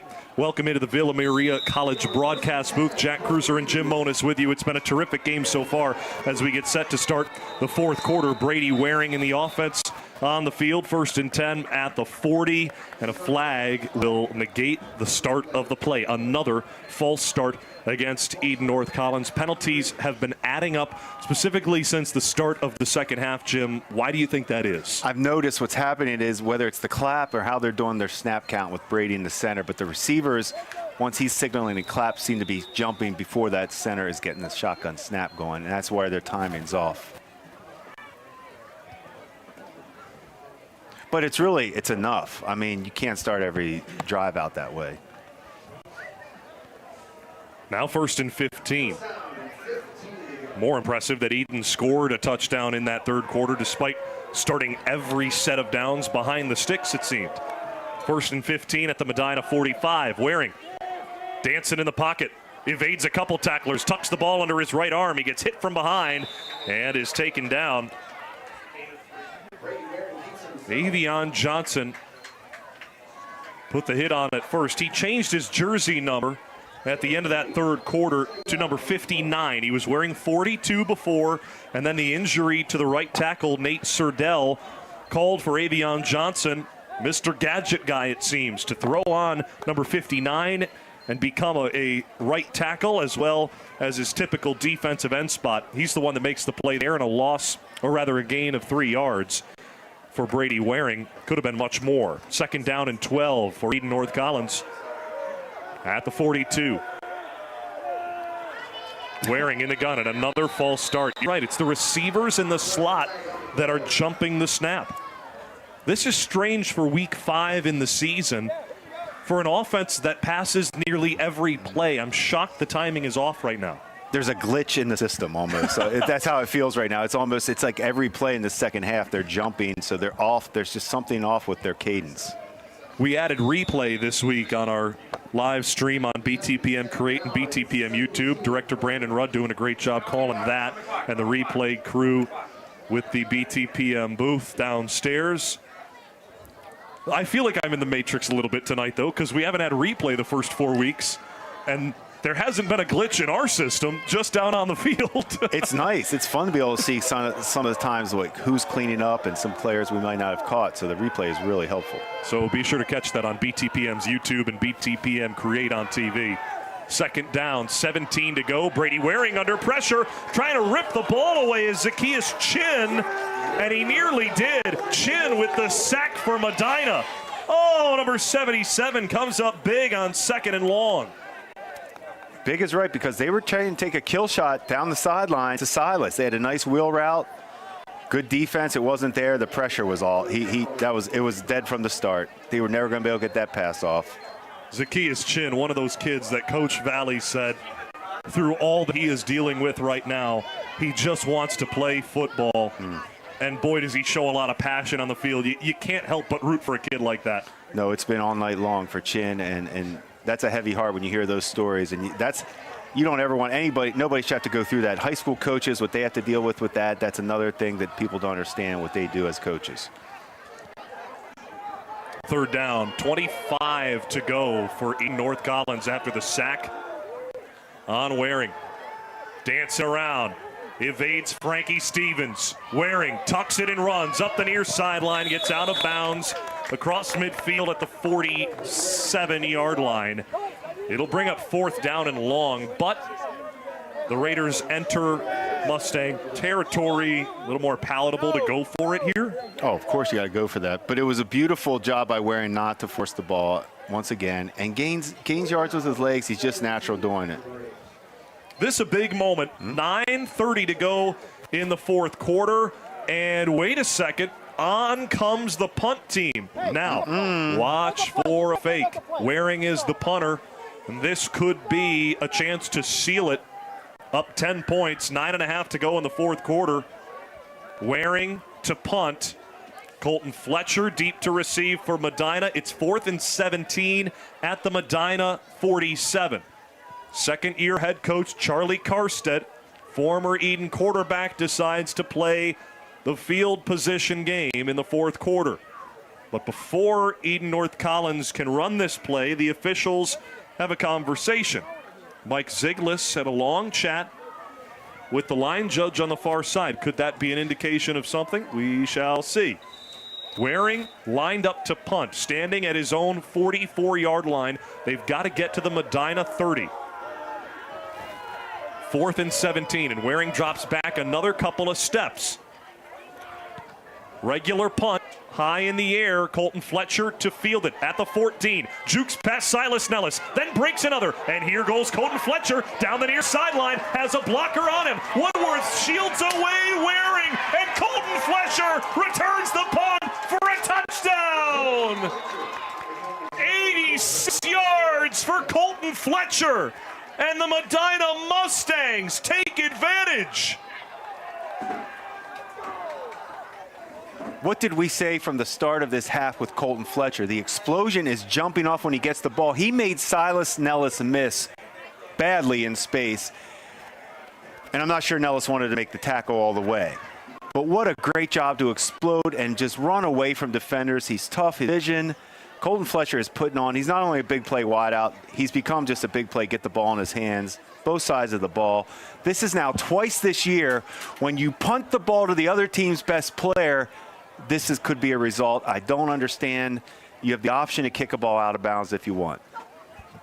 I thought it was a fake, Jim. We kept saying, look out. It might be, but they should have went for it there. And Eden North Collins doesn't punt it out of bounds. They punt it to the most explosive player in this second half for Medina, Colton Fletcher, who makes them pay. Now, 4-point game before the 2-point conversion try. Preston Woodworth, handoff, Christian Moss, left side, and he falls forward, but he's short by a yard.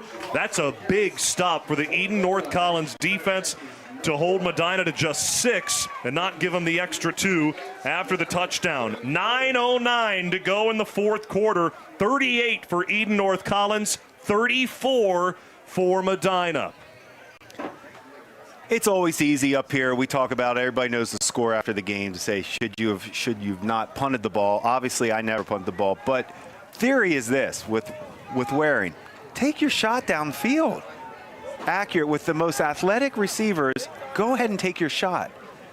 A punt is just given away. You're just given a free, we call it like a free play if you're at Seneca Creek Casino. You're getting a free play. The best player on the team is getting the ball. The best returner is getting the ball in the open field. It's a free gift for the playmaker. You're playing with house money, basically. Always. Yeah. So just, it's always easy to say up here, but good on Colton Fletcher for taking advantage. And the Medina punt return team. There was no one for Fletcher to beat after he got past Silas Nellis and one other tackler at the beginning of the return. Preston Woodworth had the seal off of a century, taking Brady Waring completely out of the play as the punter, who was the last chance at a tackle. Now for the Denny's kickoff. America's Diner is always open. A hush came over the crowd at William Bos Field. Both fan bases are on the same side of the field here. They're all in front of us on the press box side behind the Medina bench. The left side of the stands erupted. The other 2/3 silenced by that punt return touchdown. Now a little energy building up on both sides. This game is far from over. Just over 9 minutes to go in the fourth. 38-34, Eden North Collins the lead. Onside kick attempt, Medina, but it didn't go 10 yards. It bounces inbounds down to the 40 as it kind of U'd. They call that a parabola. It went to the 45 and back to the 40. I'm not sure you can lose yards on a kickoff, but it's possible. Well, it's a flag on Medina because they touched it before the ball went 10 yards. So Eden North Collins will just take the football at the 45. That's where Medina touched the football first. They declined the penalty. And out comes Brady Waring. No time to rest for the Eden North Collins offense after the punt return touchdown for Medina. Big-time play-calling drive here for head coach Charlie Karstedt. Oh, you should act like you're behind right now if you're Eden. Do everything necessary. Get the ball to playmakers, go hardcore, and score. Silas and Isaiah Nellis both out on the field together, lined up out wide to the right. The running back is the sophomore Talon Kane. Hasn't been used yet. Waring won't use him here. And a flag, and it's against Eden North Collins. Glitch. They've had difficulties getting the ball off. Glitch in the system. Tough. Strange night. They just can't figure. They're just off. They're off on their cadence. Another false start called against Eden North Collins. That's got to be nearing 10 of those calls in the second half, and the fans don't like it. I don't know if they're booing at Mike Ziglis, the referee, or their head coach across the field, or the offensive line. It's the wide receivers are jumping. I can't explain it, Jim. How do you? We had the high snap game. Where is that? At Jamestown. Lancaster, Jamestown. And this is the false start game. I mean, there's always something you can't see coming in team objectives. Yeah, that's hard to look ahead for. Can't predict the false start. You said no field goals. Should have been no false starts. No false starts. We'll remember that moving forward. First down and 15, right at midfield. Brady Waring takes a low snap, rolls to his right. Throws to the right side, caught by Silas at the 40 on the other side of the field. It's a gain of 16 through the air as Silas steps out of bounds at the 39-yard line. The timing on these flood routes on the outcut from Waring to Silas Nellis is just beautiful. It seriously is. It's high-level high school football that you don't see a lot of out routes. Those are not easy throws and catches. They're making it look easy. Check that. Just a gain of 11 on that play from Waring to Silas Nellis. 4 touchdowns already this night for Silas Nellis. He is at 12 on the season. His brother Isaiah has 2 this evening for 10 this year. Silas Nellis approaching history, nearing 2,000 career receiving yards. Second down, 4 to go. Waring the keeper, right side, gets to the 35. That's the yard to gain. Depending on the spot, this will be a first down, and it is for the Raiders. Design runs, smart. Waring is so natural that just don't take the ball out of his hands right now. Let him get you through the rest of this game. And the clock is the Raiders' friend right now, up 4 points with under 9 minutes to go in the game. Coming into this game, Brady Waring was averaging 9.5 yards a carry. We all know what he can do through the air with 17 touchdowns entering tonight. Tack on another 6 tonight, and he's at 23 this season through 4 3/4 games. Charlie Karstedt hunches over on the far side as the second-year head coach for Eden. First and 10 at the 34 of Medina for the Raiders. Waring drops back to pass, airs it out right side, one-on-one, incomplete. Elliott Davis was deep downfield, and Adrian Bautista had him in chains. Great coverage by Bautista. I love the shot down the field. We talked about that. Don't take your foot off the gas. Go for it. I love it. Great coverage by Bautista. Now get back. Now you want to get a run. Let's get the clock moving. Now the clock stops at 8:12. Second down and 10. Cheerleaders have been bringing it all night for Eden North Collins with the pink pom-poms. Again, the breast cancer awareness theme throughout Eden High School tonight. Even the student section all pinked out. Second down and 10 at the 34-yard line. And again, it looked like the receivers jumped early, and they did. False start again against Eden North Collins, and that was every receiver. Maybe it's the center who's snapping late.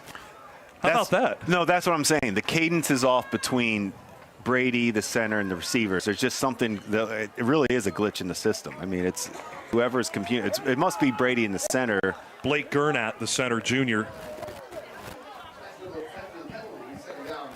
It's another loss of 5. I'm shocked Eden's even up 4 points with how many penalties they've taken this second half. And not to mention, we're approaching the 10 o'clock hour, and we've still got 8 minutes to go in this football game. It feels like it just started. Second down, 15 to go from the 39-yard line. Eden in Medina territory. Empty set. Waring screen over the middle, and it's caught by Esford. He gets undertowed at the 30. Taken down low by Colton Fletcher. Kendra Grusaw there as well to clean up Esford. And it's third down and medium. Nice design. Get rid of the ball quick. It was almost like they were trying to run like a screen down the field, how he just pivoted, gets right up the field. Nice job by Esford. Nice tackle. Well, check that. It Jones. Was Christian Moss who came up and made that tackle.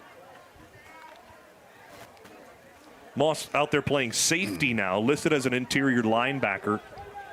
Him and Fletcher are the deepest players on the Medina defense for third down and 5 at the 29. Waring takes the snap, throws over the middle. It's caught by Silas. He gets rocked, and the ball comes out. Christian Moss lowered the boom. Incomplete pass. Oh, jaw-dropping from Christian Moss defensively. He lit up Silas Nellis. Fourth down, Eden. Empty backfield. Great throw by Brady. Puts it right on Silas, and the timing and the hit by Moss. Right on cue as they moved him to safety. He comes down the field like a middle backer and laid it out on Silas Nellis. In big-time moments, your big-time players have to make big-time plays. Christian Moss did there. The clock stops with 7:18 to go in the fourth, and Eden is faced with decision time again. Key number 3 for you in our objectives, Jim, was no field goals for Eden North Collins. They're certainly not thinking about that here. What would be a near 50-yard field goal attempt for Isaiah Nellis, but plenty to think about, and a timeout called by Eden North Collins, their first of this half. 7:18 to go in the fourth quarter. The Medina Mustangs with a big play from Christian Moss. They've been getting used to that. For Medina, this is their last real test so far this season. Upcoming, they've got 2 more league games and then a non-league opponent in week 8. Next week, Medina will be at Tonawanda. The Timberwolves are winless so far this season. Then they'll take on JFK, who has just 1 win entering tonight, before they host Batavia for a Section 6 versus Section 5 clash in week 8. That's the Medina schedule moving ahead. That's why this game means so much to Eric Valley and his team, and a shame that they're so short-handed for this game. And we talked about how both teams, when you're tied up like this is your springboard game. This game they know, and you can see they're both playing that way. They know this win really separates themselves a little bit and focuses in on the playoffs, and the other one has to play from behind. The lone loss for Medina this season was 2 weeks ago, 29-22. They lost at home to currently unbeaten Barker Royhart. The Bulls have 1 loss in division, or 1 loss overall, but undefeated in divisional play.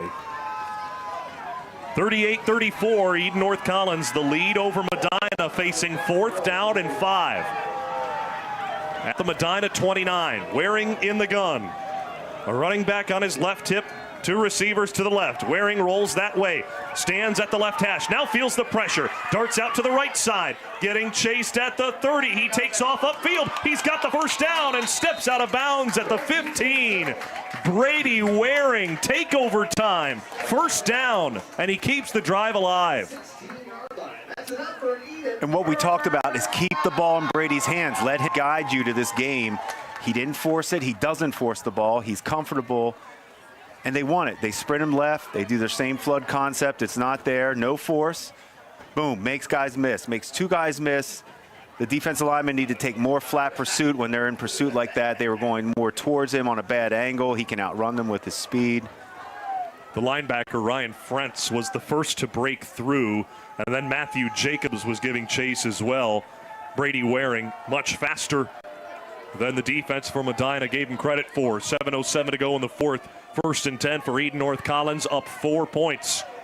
At the 16-yard line, Waring drops back to pass, chased again, rolls to the left, has plenty of space to run, runs into Colton Fletcher at the 11, and he's wrapped up and taken down by Fletcher after a gain of about 5.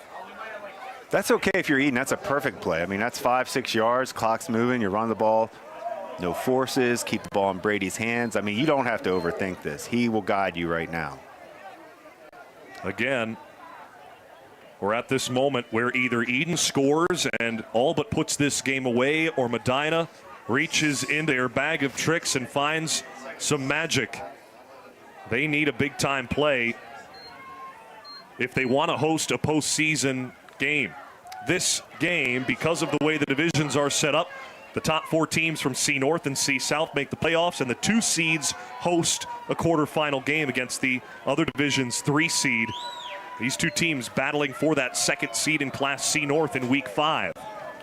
Brady Waring, 2nd down and 5, runs up the right side, darts inside as he jukes past one defender. He gets inside the 5, and a 1st down for Eden North Collins. Knocking on the door at the 3-yard line. 1st and goal. Quarterback power type run, and he ran physical there. He finished hard. I thought he was getting in there. We've seen him make people miss. There he put his head down and gained the tough yards. I like how he followed Sam Stewart. He gets right on his back. And nice Christian Moss with a nice touchdown saving tackle from the safety spot again. He's comfortable playing anywhere. We've seen him show up more safety than we have at linebacker really in these last couple plays. 1st down and goal at the 3 for Eden North Collins. Brady Waring in the gun. Runs to his right side, has blockers one-on-one. He beats the defender and strides in. Brady Waring, touchdown Raiders. 5:13 to go in the 4th. And Eden North Collins regains their 10-point advantage. All night they've been sprinting Waring right, sprinting left, getting him out of the pocket. Obviously a smaller quarterback likes to get out and run, not comfortable throwing from inside the pocket necessarily all the time. That's their bread and butter. And then with his speed and athleticism, he gets in easy, making guys miss. Natural feel in space. Like we said, let Waring guide you to the win. Extra point kick for Isaiah Nellis toward the end zone to our left. Very little wind speak of. This kick is a low one that sneaks over the crossbar. Kick is good. And Eden North Collins extends their lead to 11, 45-34 over Medina. 5:13 to go in the 4th. Another look on BTPM Create and BTPM's YouTube channel. Set up perfectly, get the snap, get right on the edge. Nice job, and then boom, just plays right off his blocks, drawing up perfectly. Good patience, good run, natural feel. Strong drive by Eden, much needed. Brady Waring all night is just, you feel just so, you never feel like he's going to have that blow up moment right now. He just feels in complete control. I'm losing control of the ink in my pen. I've filled out 12 scoring plays so far this game, and I need to start using another sheet if there's any more scores. It looks like 79 points to me. Now at Bloomsburg, we had a pretty good math program in the Division II PSAC school. We were the Ivy League of the PSAC. That was my addition, Jack. How'd you feel about that? That was good. That was good. Did you take any collegiate level math classes at Bloomsburg? No, we didn't offer those. Didn't offer math. 5:13 to go. Fletcher to return the Denny's kickoff for Medina. Up the near sideline. He stays in bounds to the 40. Jump cuts at the 45. Carries 3 defenders to the 50. And the back judge throws the flag 20 yards downfield. That was a heck of a toss. Tim Everett just let that thing fly from the back judge position. He looked like Brady Waring there. Flag thrown to the 50. That's where he saw the call at the end of the return for Colton Fletcher. This could be a big yardage change depending on who it's on. Either you're at the 35 if it's a personal foul, and it is a face mask against Eden North Collins. 15 yards gift for Medina, and they'll start this drive deep inside Eden North Collins territory. Oh, rather at the 45. That may have occurred back at the 40 or 45. But alas, 5 minutes to go in the fourth, and Medina has a chance here, down by 11. No question. The penalties are ridiculous for Eden. I mean, that's one thing we always talk about. What are you taking away from a game? They will certainly be cleaning that up this week. First down and 10 for Medina, trailing 45-34, 5 minutes and 2 seconds to go in the game. Battle between 2 3-1 teams at the top of the C-North standings. Woodworth, screen pass near side. Christian Moss makes the catch. He gets up the sideline and beats Isaiah Nellis to the spot. Out of bounds at the 30. Christian Moss just touched his left toe on the sideline, and that stops the run. He might have been home free. It's a first down for Medina nonetheless. And Isaiah Nellis does a nice job of at least getting him out of bounds, but obviously the physicality of Moss, Nellis wasn't necessarily ready for. Yeah. Great call from good the hustle by linesman. both Nellis brothers. I'm trying to be nice, but you got to, Isaiah Nellis, that was a chance for him to really make that play. You see him be a little more physical. I believe that was Jeremy Seneca, the linesman, who spotted that. Right. Stepped out of bounds at the 30. First and 10 for Medina. March into the end zone to our right. It's a handoff. This to Jason Wills. Up the middle, the pile pushes forward. Matthew Jacobs gives it a shove as Medina gets maybe a couple yards on first down. They want Moss at receiver right now. They have Moss and Fletcher out wide, probably to make sure they can split those two playmakers out that way, knowing they need big plays right now. Get him out of the backfield at Wills, who's a big back, and he can get you some yards up ahead. Woodworth takes the snap, and a whistle blows for a penalty. Zacchaeus Chin, the sophomore right guard, was on the turf at William Bos Field, and it's an offside against Medina and Chin. And he was antsy there. Perhaps another run play called. Offensive line was moving forward quick. Yeah, sometimes you give it away when that excited to fire off the ball like that, but it's tough right now. The discipline's hard. Both teams a little sloppy in this half with penalties. 4:23 to go in the fourth quarter and counting. Clock working against Medina, down 45-34. The Mustangs face second down and 13 at the Eden North Collins 33. Woodworth throws over the middle, high pass, tipped off the hands of Moss and incomplete. It fell to the turf about 3 yards in front of Brady Waring, the safety who was lurking in coverage. Clock stops with 4:06 to go. Slant route to Moss. Sometimes when you aim as a quarterback, not just throw it, he aimed there, and you could tell when you aim, he kind of sails, the nose goes up on the ball. He wasn't real confident just, driving that ball right on his chest. 3rd and 13 for Medina. What is defensive coordinator for Eden North Collins, Sean Gable, thinking here? No big plays. That's it. No big plays right now. Just keep everything in front of you. 3rd down, 13 to go for Medina. Preston Woodworth in the gun, fakes the give to Wills, rolls to his left, and a flag thrown behind the play as Woodworth dimes up Fletcher 15 yards downfield as he steps out of bounds at the 19. The flag was back at the line of scrimmage, and Woodworth smacks his helmet in disbelief that that play will be wiped away by a holding call against Medina. The disbelief is because he did make a heck of a football throw, run into his left. That was such an accurate, good throw, strong arm. That's why he's frustrated. That was a major, major play called back.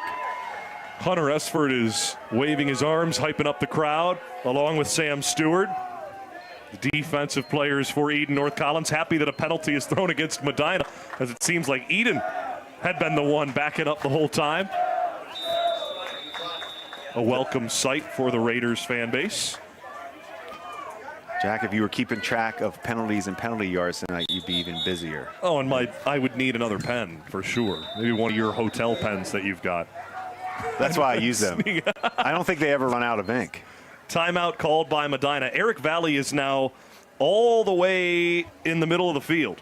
He is at the E logo at the 50-yard line. That is to keep the Medina Mustangs from moving anymore. They're tired, and they just want to stand where they are and where the line of scrimmage is. So Eden will take the stride all the way to their sideline as Medina calls their first timeout of the half. Let's pause for station identification. This is BTPM's Friday Night Lights.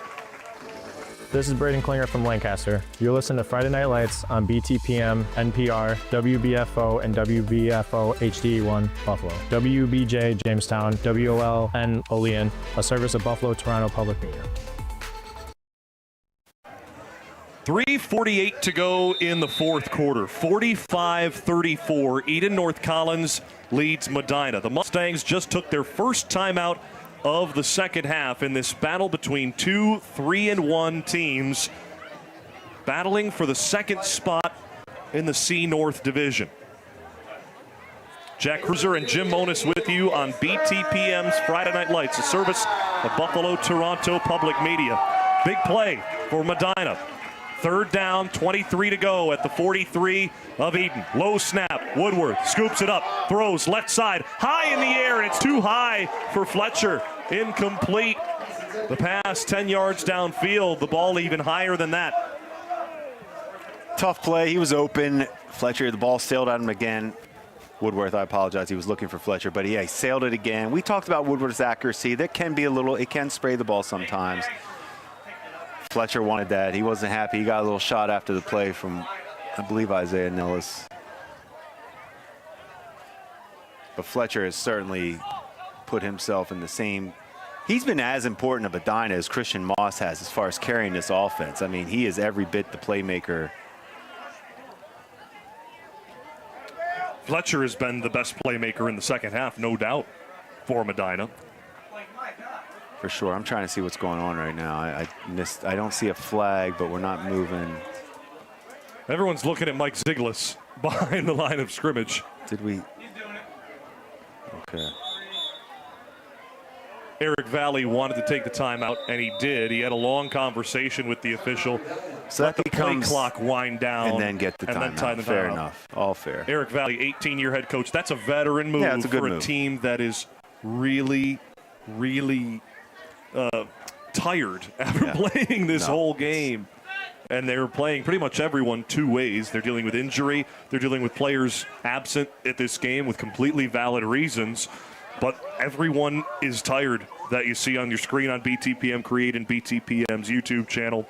For our listening audience on BTPM NPR 88.7 FM, Eric Valley is out at center field. At midfield, I beg your pardon, and he is relaying instructions to his team. There's multiple coaches out there that are giving instruction to the Medina Mustangs before this play that could be the difference between Medina hosting a playoff game or going on the road in the playoffs if they make it. Still so much football to play from here on out. The Eden North Collins Raiders have plenty of work to do still in their schedule moving ahead. We'll get to that in just a moment, but first this fourth down play for Medina. 4th and 23 at the 43. Preston Woodworth, Christian Moss, Colton Fletcher, all on the field together. Moss split out to the right. Fletcher out to the left. Woodworth in shotgun. 4th down, 23 to go.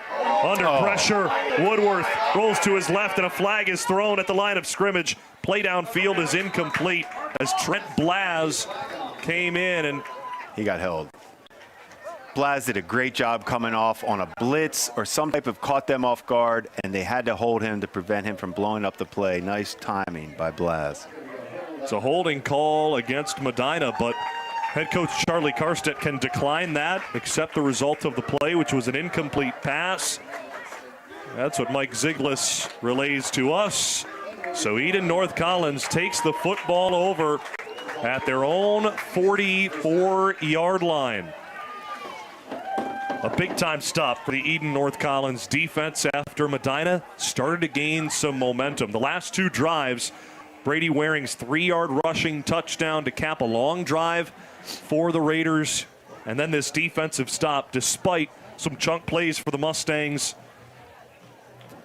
Just about the nail in the coffin with 3.5 to go in the fourth quarter. Eden North Collins, they don't have much of a run game necessarily, so I can't say just kill the clock and run the ball here. Well, it is. It's snap the ball to Brady and let him run right up. Right, it is. Yeah. Quarterback power, quarterback sweeps if you want. You don't have to do anything creative right now. He's so comfortable running the ball. He's not going to do anything crazy or reckless. Brady Waring, we've seen some great quarterbacks so far this season. Jim, prepare your answer. I'm going to ask you some tough questions about where he ranks amongst the quarterbacks that we've seen so far this season. Waring to pass on first down, blocked at the line of scrimmage. Avion Johnson knocked it down. Another this game. You're speechless. I'm a little speechless on that play call. Okay, next. I'm going to try it again. You don't have to do anything but snap the ball to 9 and run the ball. I don't know what that was. Absolutely uncalled for, unacceptable in my opinion. That's Charlie Karstedt, a quarterback calling plays in his second year as a head coach. There'd be a quarterback who wants to win. There's no reason for that. Well, Charlie did a lot of that in 2003. To be fair, he had a Connolly Cup winning running back beside him to do such things. But I mean, did you see that ball possibly getting tipped up in the air? I mean, that was in the middle of the field. It got hit. I mean, imagine it's picked. That's all I was saying. Yeah. We've seen it already this year. 3.5 to go in the fourth. Clock stopped. Second down, 10 to go for Eden North Collins. Roll to the right. Waring will run. Waring will stay in bounds. Waring will go down at the 50-yard line. Pickup of 7. Third down and short. Clock ticks. Under 3:10 to go in the fourth. Eden North Collins up 45-34. That score brought to you by Mr. Goodbar, your home for away games on Elmwood Avenue. We invite you to stick around for the Villa Maria College postgame show, where we will have scoring updates from around Western New York. Here's a sneak peek. 1 minute left in the fourth quarter. Orchard Park and Niagara Falls tied. We'll tell you about it during the postgame show and how that game ends. 2:40 to go in the fourth on BTPM's Friday Night Lights. Jack Kreuzer and Jim Monis with you. Third down, 4 to go for Eden North Collins. Brady Waring at the 50. Waring breaks away from one tackle at the 50, gets to the 48, near the yard to gain. This will come down to the spot. And to the 46, the ball is marked. That's a clear first down for Eden North Collins. That might be all they need. 2:10 to go in the game. First down for the Raiders there. Medina does have one timeout remaining. Just not enough left in the tank for the Mustangs. Eden North Collins upcoming next week. They'll be home. This is the payoff for the Raiders being on the road for 3 of their first 4 games this season. Their next 2 games are at home. Next week against Cardinal O'Hara of the Monsignor Martin Athletic Association. That's October 10th, right here at William Bos Field in Eden. And in week 7, they'll host the Tonawanda Timberwolves here as well before week 8's battle at Alden. That is not a gimme for Eden North Collins. Could be another shootout type game for the final week of the regular season. But for Eden North Collins, if they just take care of business in the final minute 34 of this game, as the Raiders take a delay of game penalty, back this up 5 yards, they can take care of business tonight and through the next 3 weeks, and they will be in business to host a playoff game in the quarterfinal. A big difference from last year when they went 3-6 and missed the postseason and lost in the first round of the Chuck Funky Bowl. Well, with Brady Waring, the excitement for this team is sky the limit. You can win a title with him at the quarterback position. 1st and 15. Waring gets tripped up but falls at the white E outlined in silver with the maroon background behind it at midfield. Clock continues to tick, under a minute 20 to go in the fourth. Brady Waring is that special. Where would you rank him amongst the quarterbacks that we've seen or might see in the coming weeks? Well, I always like quarterback rankings. I mean, the NFL, we do them every week, right? We sit there and say he's now top 5 or top 10, whatever it is. To be fair, we should talk about the quarterbacks we've seen. I don't want to go too many. I'm sure there are players I don't know. But the players we've seen. Mac Capon, we had last week. I actually think dual threat-wise, Brady may be a little more nasty. I mean, he's more pure passer, more accurate on some of these throws. He's just not that big physical like Mac is. He's different. He's just more shifty. Waring takes a knee with 41 seconds to go in the game. One more knee, and that'll do it. Players starting to dap up on the field. Love to see the respect from Hunter Esford and company. And that'll actually do it. The clock will wind down to zeros. Final 30 seconds of the game tick away. Brady Waring and the Eden North Collins Raiders, led by 7 touchdown receptions from the Nellis brothers. 4 touchdown receptions for Silas Nellis. 6 passing touchdowns from Brady Waring. And the Eden North Collins Raiders will move to 4-1 overall, 3-1 in C North play, giving them the inside track to host a postseason game. Eden North Collins 45, Medina 34, final in week 5 of Friday Night Lights. After an offensive first half, Jim, the second half became all about defense, certainly penalties, but defense. And Medina couldn't get past Eden's defense in the biggest moments. No, Christian Moss, they needed Christian Moss to kind of match Colton Fletcher's kind of playmaking ability to really get back in this game.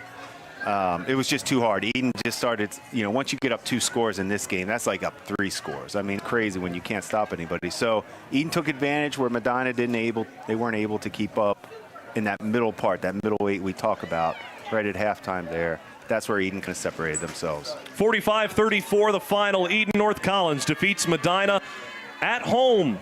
And the Raiders move to 4-1 in 2025. We will return with the SEI, check that, the Villa Maria College post-game show. Villa Maria College, advancing educational opportunity for all of Western New York.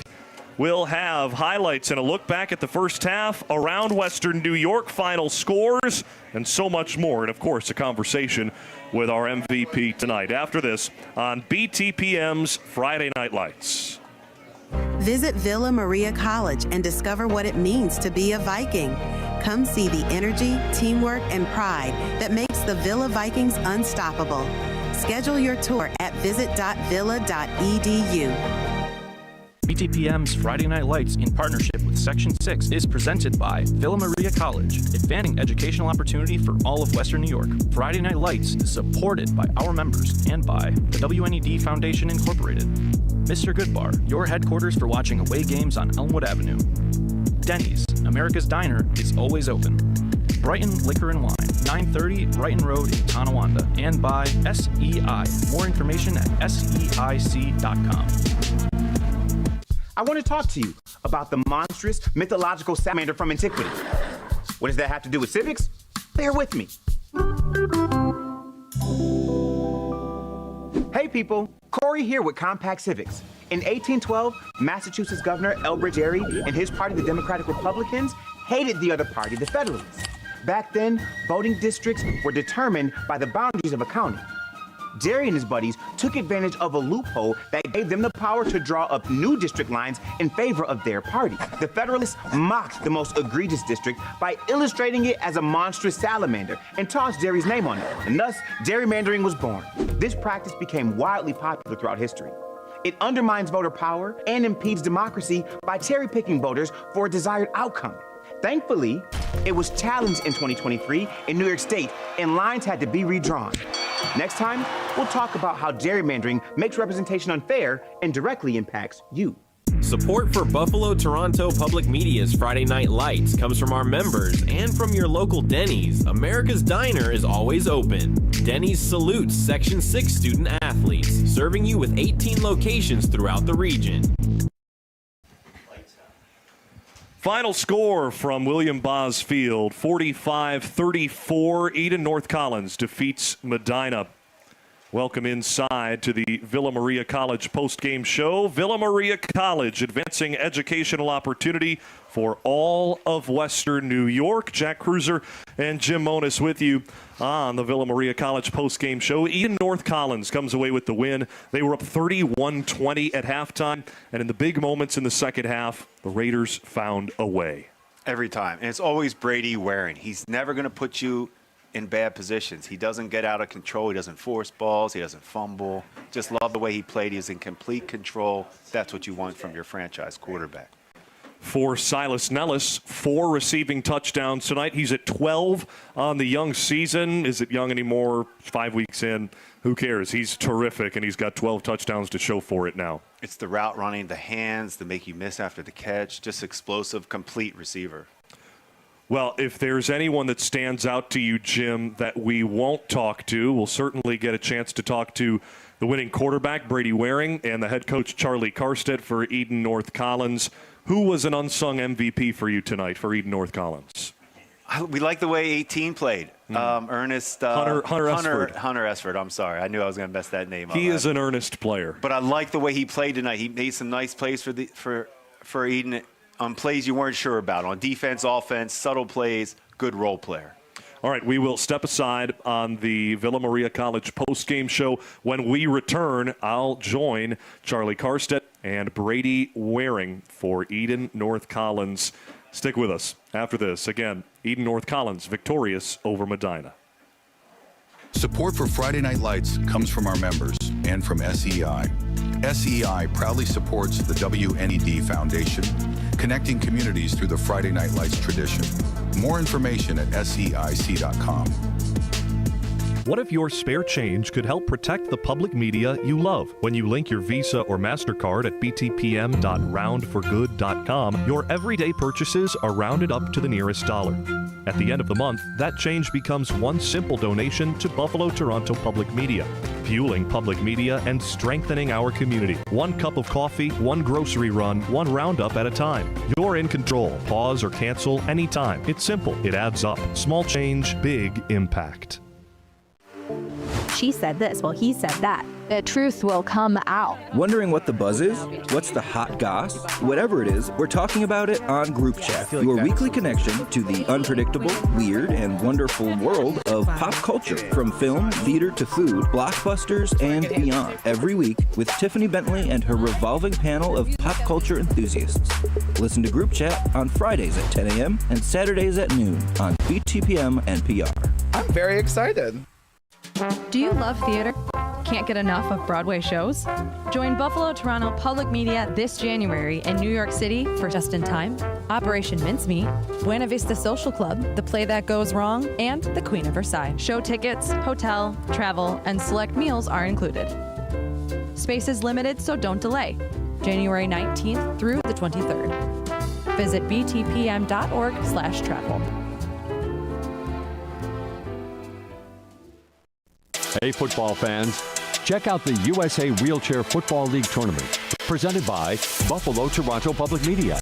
Cheer on our very own Buffalo Bills as they face off with the Patriots, the Cowboys, the Raiders, and the Browns. It's picked off! Head to the Buffalo Toronto Public Media YouTube channel to stream it now. Listen to Buffalo Toronto Public Media The Bridge wherever you are. Search for the BTPM Listen app on all your devices. Support for Buffalo Toronto Public Media's Friday Night Lights comes from our members and from Mr. Goodbar, your Elmwood Avenue home for football and more food, beverage, and atmosphere. At 1110 Elmwood Avenue in Buffalo, Mr. Goodbar, home of DJ Crespo's away game viewing parties. Welcome back to the Villa Maria College post-game show on Friday Night Lights. Jack Kreuzer joined by the head coach of the Eden North Collins Raiders, Charlie Karstedt. Second season, big win tonight, 4-1 on the season now. A lot of points scored. You seemingly do that every week. How is this one different from the first 4 weeks? I don't know if it was much different. I mean, it was, again, a back and forth, kind of what we thought it would be, a boxing match. Again, we went knowing Medina was a tough team. They're well coached, they're sharp, they've got a long history of of being solid. So they had a good plan against us too, and we told the boys all week long it was going to be from whistle to whistle. You were not going to get a quit whatsoever, and so we kind of got exactly what we expected out of it, and luckily we came out on top with it. The offense was almost unstoppable tonight, except for a lot of flags in the second half. I mean, what can you do to clean up the false start penalties? A lot of conditioning. No, we don't really punish for that so much, but that's just mental mistakes that we can't have, and especially in a close game like that almost crushed us. You saw a few times coming out of half, and some of those were on me. That like when we get delayed games, I take the blame on all those. That's my fault. But some of the false starts and the little 5-yard things will nickel and dime you to death, and they almost did tonight. I mean, they stalled a few drives for us that we were hoping to come out of half and come out with a touchdown on that first drive, and instead we stalled. We got a punt, and that almost crippled us, especially against a good team that can answer back quickly. We got to be more disciplined, especially moving forward when we get closer to playoffs. We're not going to get away with that forever. So. Brady Waring had 9 touchdown passes a few weeks ago. Tonight, he has 6 and 1 on the ground. Tell me how special he is to coach. Yeah, real disappointment tonight with he's a special athlete. He's a great kid. He's a great leader out there. And when the ball's in his hands, you know something special is always a possibility. So I got all the faith in the world in him. I enjoy coaching him because we have a really good rapport where I take his insight, not always, but a lot of times in the game he sees things very well, and to me the quarterback's got the best seat in the house, so if he says he's seeing something, I usually trust him and kind of go with him on it. So let's go to Brady Waring now. Brady, well, your coach, you just said a little disappointed you couldn't get to 9 again tonight, but in all seriousness, how big is this win for you and for the team? It's an absolute huge win for the team. It puts us in a spot to get a home playoff game, or potentially a home playoff game. And, going into the week, we were a little shorthanded. We had a good week of practice, and the boys just came out and showed great resilience and, fought hard to the end and got us the win. Silas Nellis has 4 receiving touchdowns tonight. What were you seeing from him that allowed him to get open so much? They played a lot of man-to-man coverage, and he has great separation on his routes, and, he's got that quick agility and shiftiness, and it gets him open. And he had a lot of in and out breaking routes, and he has that shake to him that most defenders can't cover. What has been the key to your success rushing the ball? We saw it a lot tonight, and I know we've seen it in the first 4 weeks of the season. What's been your best attribute running so far? My offensive line, creating holes with our new run scheme. It's a zone scheme, and I've got pretty good vision and the ability to make quick cuts, and they open up the lanes, and I see them and just hit them hard. Last thing for you, Brady. Moving forward, what is this statement that you made tonight moving to 4-1? What does it say to the rest of Section 6 and Class C North? It's a statement that we're legit. Last week we had a tough loss against Roy Hart, and, everyone started counting us out, but we're back, and we're going to keep getting stronger as the season goes on and hopefully push that into the playoffs. I love the energy from Eden North Collins. That's quarterback MVP tonight, Brady Waring. Head coach Charlie Karstedt. We'll be back with the rest of the Villa Maria College postgame show. A big result in Class AA. We'll tell you about it in our Around Western New York segment after this on BTPM's Friday Night Lights. Visit Villa Maria College and discover what it means to be a Viking. Come see the energy, teamwork, and pride that makes the Villa Vikings unstoppable. Schedule your tour at visit.villa.edu. Listen to Buffalo Toronto Public Media The Bridge wherever you are. Search for the BTPM Listen app on all your devices. The learning and engagement projects from Buffalo Toronto Public Media impact our community by entertaining and informing. Families are engaged, adults, grandparents. They reach students and children. There's something there for everybody. They provide educators with material that is up to date, that is informative, and that really ignites curiosity in our students that is so crucial to creating lifelong learners. Or if it's just a really well done piece of content. Exactly. They're exciting, they're engaging, and they are so educational. Wow! But the thing that is so great is their accessibility. You can have a phone, a desktop computer, or you find it on your tablet, or you find it on television. And there they are. Helping families to do what they want to do for their children and for their future here in Western New York. It makes our community a better and stronger place because of it. Listen to BTPM Classical wherever you are on the BTPM Listen app. Find it in the Google Play Store and the Apple App Store. A well-crafted will or estate plan speaks volumes about your hopes and dreams for the future. It also ensures that what you've worked a lifetime for is distributed according to your wishes. As Buffalo Toronto Public Media looks to our future, we would be honored to share your legacy and ensure that quality public broadcasting is here for future generations. Please contact me, Lisa Latrovato, at 716-845-7031 for more information. Listen to BTPM NPR wherever you are on the BTPM Listen app. Find it in the Google Play Store and the Apple App Store. Brighton Wine and Liquor, located at 930 Brighton Avenue in Tonawanda, features wines from all over the world and expert curators who can help you select the right wine or spirit for your occasion. Brighton Wine and Liquor, 930 Brighton Road in Tonawanda. Welcome back to the Villa Maria College post-game show. 45-34, the final. Eden North Collins and the Raiders defeat the Medina Mustangs. Welcome inside the Villa Maria College broadcast booth. Villa Maria College, New York's home for cutting-edge majors and unmatched support.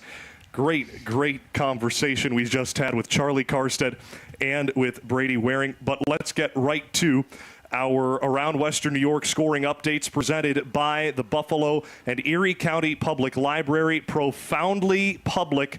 A final from Class AA. Orchard Park defeats Niagara Falls 28-22. Southwestern Frewsburg beats Chautauqua Lake Westfield Brockton 45-0. West Seneca West falls to Will North 30-18. We'll be back next week with Friday Night Lights on BTPM. This is Jack Kreuzer and